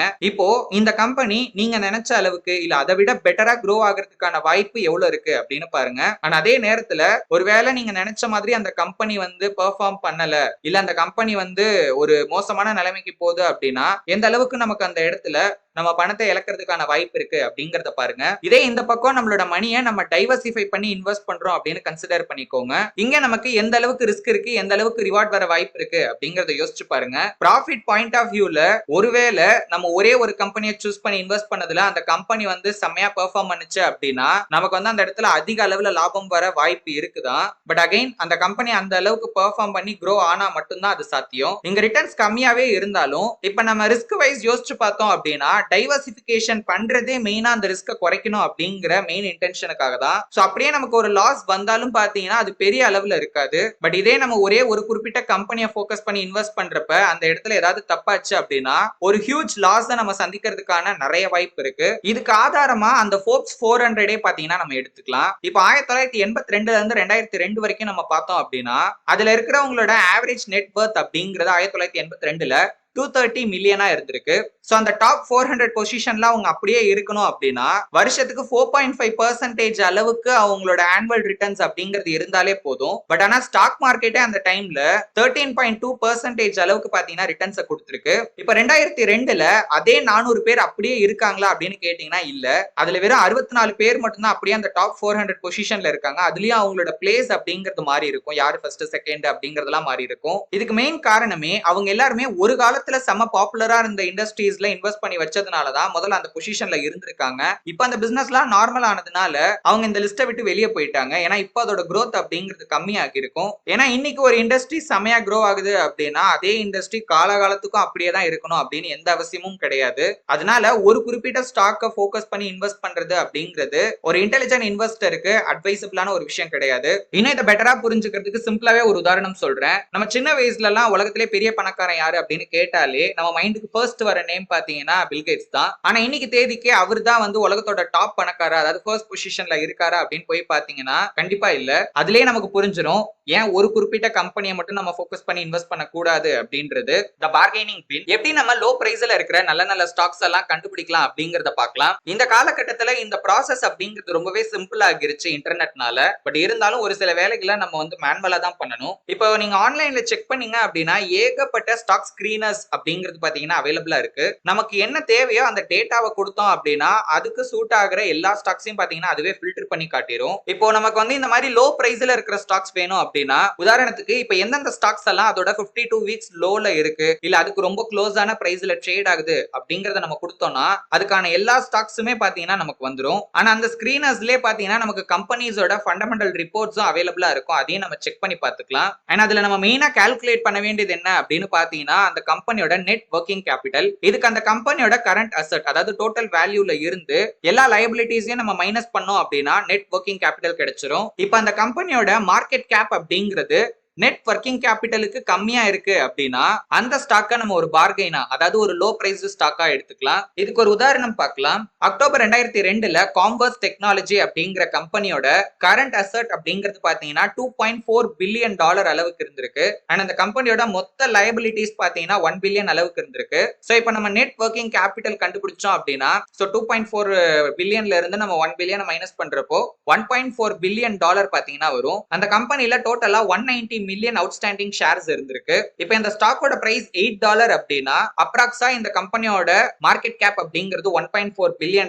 இப்போ நமக்கு நெட் ஒர்க்கிங் கேபிட்டலும் மார்க்கெட் கேப்பும் ஈக்குவலா இருக்கு. சோ அப்ப இதுக்கு என்ன அர்த்தம் அப்படின்னா $8 இல்ல அதுக்கும் மேல கொடுத்து அந்த ஸ்டாக்கை நம்ம வாங்க கூடாது. அதுக்கு கம்மியா இருந்துச்சு அப்படின்னா அப்ப அந்த ஸ்டாக்கை பை பண்றத பத்தி நம்ம கன்சிடர் பண்ணலாம். பட் இந்த மாதிரி லோ பிரைஸ் ஸ்டாக்ஸ் எல்லாம் பை பண்ணதுக்கு அப்புறம் உடனே வந்து ரிட்டர்ன்ஸ் கிடைச்சிரும் அப்படின்லாம் எதிர்பார்க்க கூடாது. இந்த மாதிரி ஸ்டாக்ஸ்ல எல்லாம் நமக்கு லாங் டேர்ம்ல தான் பாத்தீங்கன்னா ஒரு நல்ல ப்ராஃபிட் கிடைக்கிறதுக்கான வாய்ப்பு அதிகமா இருக்கும். சோ அதனால இந்த மாதிரி ஸ்டாக்ஸ் எல்லாம் பை பண்ணதுக்கு அப்புறமா நம்ம ரொம்ப பொறுமையாவே காத்துக்கிட்டு இருக்கணும். ஃபாரின்ல இன்வெஸ்ட் பண்ணலாமா? ஃபாரின் ஸ்டாக்ஸ்ல இன்வெஸ்ட் பண்ணணும் அப்படிங்கிற கட்டாயம் எல்லாம் கிடையாது. பட் ஒரு இன்டெலிஜென்ட் இன்வெஸ்டரா தாராளமா பாத்தீங்கன்னா நம்ம வந்து ஃபாரின் ஸ்டாக்ஸ்ல இன்வெஸ்ட் பண்றதையும் கன்சிடர் பண்ணலாம். ஏன்னா இப்ப நம்ம ஃபாரின் ஸ்டாக்ஸ்ல இன்வெஸ்ட் பண்றப்போ இன்னும் நம்மளோட போர்ட்ஃபோலியோவை நம்ம டைவர்சிஃபை பண்றோம். அதனால நமக்கு இன்னும் சேஃப்டிங்கிறது பாத்தீங்கன்னா அதிகமா கிடைக்கும் நம்மளோட போர்ட்ஃபோலியோல. இதுக்கு ஆர்த்தர் வந்து ஜப்பான் மார்க்கெட்டை கம்பேர் பண்ணி ஒரு உதாரணம் கொடுத்திருப்பாரு. நான் நம்ம இந்தியன் மார்க்கெட்டை கம்பேர் பண்ணியே உங்களுக்கு ஒரு நல்ல எக்ஸாம்பிள் சொல்றேன். ஒரு 5 வருஷத்துக்கு முன்னாடி as a இந்தியனா நம்ம இங்க இருக்கிற ஸ்டாக் மார்க்கெட்ல இன்வெஸ்ட் பண்ணிட்டு சைடுல நம்ம வந்து அமெரிக்கன் ஸ்டாக்ஸ்லயும் இன்வெஸ்ட் பண்ணிருக்கோம் அப்படின்னு கன்சிடர் பண்ணிக்கோங்க. அந்த மாதிரி நம்மளால ஃபாரின் ஸ்டாக்ஸ்லயும் இன்வெஸ்ட் பண்ண முடியும். அதுக்கு நிறைய ஆப்ஷன்ஸ் இருக்கு. இப்போ ஆவரேஜா நமக்கு அந்த அமெரிக்கன் ஸ்டாக் எந்த அளவுக்கு க்ரோ ஆகி இருக்குமோ அதை விட அதிகமான ரிட்டர்ன்ஸ் அப்படிங்கிறது நமக்கு இங்க இந்தியால பாத்தீங்கன்னா கிடைச்சிருக்கும். எப்படின்னு நான் சொல்றேன். ஃபர்ஸ்ட் விஷயம், இப்ப நம்ம வந்து டாலர்ஸ்ல இன்வெஸ்ட் பண்றோம். 5 வருஷத்துக்கு முன்னாடி டாலரோட வேல்யூ என்ன, இன்னைக்கு 5 வருஷம் கழிச்சு டாலரோட வேல்யூ என்ன அப்படிங்கறத நீங்க பாத்தீங்கனாலே நான் என்ன சொல்ல வரேன் அப்படிங்கறத நீங்க புரிஞ்சுக்கலாம். சோ இங்க நம்மளுக்கு 2 விதமான ப்ராஃபிட் அப்படிங்கிறது கிடைக்குது. ஒன்னு அந்த ஸ்டாக் க்ரோ ஆனதுனால வர ப்ராஃபிட் அப்படிங்கிறது. ரெண்டாவது இந்த அமெரிக்கன் டாலர் அண்ட் ருபீஸோட எக்ஸ்சேஞ்ச் ரேட் டிஃபரன்ஸ்ல இந்த ரேட் சேஞ்சஸ் ஆனதுனால பாத்தீங்கன்னா ஒரு ப்ராஃபிட். ஏன்னா இப்ப டாலரோட வேல்யூக்கு அகைன்ஸ்டா இந்தியன் ருபீஸோட மதிப்பு அப்படிங்கிறது தொடர்ந்து கம்மியாயிட்டே இருக்கு. இப்ப நமக்கு ஒரு டாலருக்கு மோர் ருபீஸ் அப்படிங்கிறது பாத்தீங்கன்னா கிடைக்கும். நம்ம 5 வருஷத்துக்கு முன்னாடி டாலர்ல இன்வெஸ்ட் பண்ணிருக்கோம்னா அதுவே இப்போ வந்து நம்மளுக்கு ருபீஸா கன்வெர்ட் ஆகிறப்பே ஒரு நல்ல ரிட்டர்ன்ஸை கொடுக்கும். பிளஸ் இப்ப அந்த ஸ்டாக்கோட growth-ஐயும் சேர்த்து பார்த்தோம் அப்படின்னா இன்னும் அதிகமான ரிட்டர்ன்ஸ் அப்படிங்கிறது கிடைச்சிருக்கும். இந்த மாதிரியான ஃபாரின் ஸ்டாக்ஸ்ல இன்வெஸ்ட் பண்றப்ப எந்த கண்ட்ரில வேணாலும் இன்வெஸ்ட் பண்ணலாமா அப்படின்னு கேட்டீங்கன்னா ஃபர்ஸ்ட் பேசிக்கா ஒரு ஸ்டாக்ஸ்ல இன்வெஸ்ட் பண்றதுக்கு நம்ம என்னென்ன ஸ்டடி எல்லாம் பண்ணணுமோ அதெல்லாம் பண்ணணும். இதோட இந்த எக்ஸ்சேஞ்ச் ரேட் டிஃபரன்ஸ்னால நமக்கு ஃபியூச்சர்ல ஏதாவது வந்து ஒரு பெனிஃபிட் கிடைக்க வாய்ப்பு இருக்கா அப்படிங்கறதையும் சேர்த்து நம்ம வந்து கன்சிடர் பண்ணிக்கலாம். இப்ப 5 வருஷத்துக்கு முன்னாடி நான் வந்து அமெரிக்கால இன்வெஸ்ட் பண்ணியிருந்தேன் அப்படின்னா 5 வருஷம் கழிச்சு இப்ப இந்த அளவுக்கு வந்து ஒரு டாலருக்கு எகென்ஸ்டா ருபீஸ் இந்த அளவுக்கு போகும் அப்படிங்கறலாம் எனக்கு உறுதியா தெரியாது. பட் சம்ஹவ் இந்த எக்ஸ்சேஞ்ச் ரேட் அப்படிங்கிறது நம்ம லாங் ரன்ல எடுத்து பார்த்தோம் அப்படின்னா தொடர்ந்து ஏறிக்கிட்டே தான் இருக்கு. இப்ப இதே விஷயத்த அப்படியே தலைகீழா பண்ணோம் அப்படின்னா என்ன ஆகி இருக்கும்னு பாருங்க.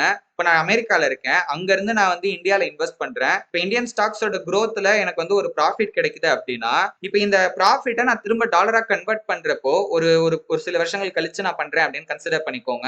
அந்த இடத்துல இப்ப இந்த எக்ஸ்சேஞ்ச் ரேட் டிஃபரன்ஸ்னால எனக்கு சம் ப்ராஃபிட் அப்படிங்கிறது பாத்தீங்கன்னா கட் ஆகும் இந்த இடத்துல. சோ இந்த ஃபாரின் ஸ்டாக்ஸ்ல எப்படி இன்வெஸ்ட் பண்ணலாம் அப்படின்னு கேட்டீங்கன்னா, நம்ம ஸ்டாக்ஸுக்குன்னு ஒதுக்குற போர்ஷன்ல 3ல ஒரு பங்கை வந்து நம்ம ஃபாரின் ஸ்டாக்ஸ்ல இன்வெஸ்ட் பண்ணலாம். அதுவும் டைரக்டா தான் பண்ணணும் அப்படிங்கிற அவசியம் இல்ல. இந்த மாதிரி ஃபாரின் ஸ்டாக்ஸ்ல இன்வெஸ்ட் பண்ற மியூச்சுவல் ஃபண்ட்ஸும் பாத்தீங்கன்னா நமக்கு நிறைய அவைலபிளா இருக்கு இந்தியால. சோ அந்த மியூச்சுவல் ஃபண்ட்ல இன்வெஸ்ட் பண்றப்போ அதுல இருக்கிற ஸ்டாக்ஸ்ல நம்ம இன்வெஸ்ட் பண்ற மாதிரி தான் கணக்கு. அதுலயும் குறிப்பா எமர்ஜிங் மார்க்கெட்ல, அதாவது வந்து ஒரு நல்ல டெவலப் ஆகிற கண்ட்ரீஸ்ல நம்ம இன்வெஸ்ட் பண்ணோம் அப்படின்னா அந்த இன்வெஸ்ட்மெண்ட் க்ரோ ஆகிறதுக்கான வாய்ப்பு அப்படிங்கிறது ரொம்ப அதிகமாவே இருக்கு. ஒருவேளை இப்ப நம்மளோட கண்ட்ரியோட எக்கனாமிக் growth ரொம்ப மோசமா இருக்கு அப்படின்னாலோ இல்ல ரொம்ப அண்டர் பெர்ஃபார்ம் பண்ணுது அப்படின்னாலோ இந்த மாதிரியான ஃபாரின் இன்வெஸ்ட்மெண்ட்ல இருந்து நமக்கு ஒரு ப்ராஃபிட் கிடைக்கிறதுக்கான வாய்ப்பு நிறைய இருக்கு. இந்தியன் ஸ்டாக் மார்க்கெட்ல ட்ரேடிங் ஆர் இன்வெஸ்டிங் பண்ண இன்ட்ரெஸ்டடா இருக்கீங்களா? பட் எங்க இருந்து ஸ்டார்ட் பண்ணணும் அப்படிங்கிற கிளியர் ஐடியா இல்லாம இருக்கீங்க அப்படின்னாலும் சரி, இல்ல ப்ராப்பரா லேர்ன் பண்ணிட்டு அதுக்கப்புறம் பண்ணணும் அப்படிங்கிற ஐடியால இருக்கீங்க அப்படின்னாலும் சரி, கீழே டிஸ்கிரிப்ஷன்ல கொடுத்திருக்க கூகுள் ஃபார்மை ஃபில் பண்ணுங்க, நாங்க உங்களுக்கு சப்போர்ட் பண்றோம். நம்மளோட அடுத்த வீடியோல chapter 8 the investor and market fluctuations பத்தி பார்க்கலாம். அந்த வீடியோவை மிஸ் பண்ணாம பார்க்க மறக்காம நம்மளோட சேனலை சப்ஸ்கிரைப் பண்ணி பக்கத்துல இருக்க பெல் ஐகானையும் பிரஸ் பண்ணி வச்சுக்கோங்க. இந்த வீடியோல நாங்க சொன்ன விஷயங்கள்லாம் உங்களுக்கு யூஸ்ஃபுல்லா இருந்துச்சுன்னு தோணுச்சு அப்படின்னா வீடியோ மறக்காம லைக் பண்ணுங்க. இன்வெஸ்ட்மெண்ட்ல இன்ட்ரெஸ்ட் இருக்க உங்க ஃப்ரெண்ட்ஸ் அண்ட் ஃபேமிலி மெம்பர்ஸ்க்கு மறக்காம இந்த வீடியோவை ஷேர் பண்ணுங்க. Thank you for watching. அடுத்த வீடியோல பார்க்கலாம். Until then, stay tuned.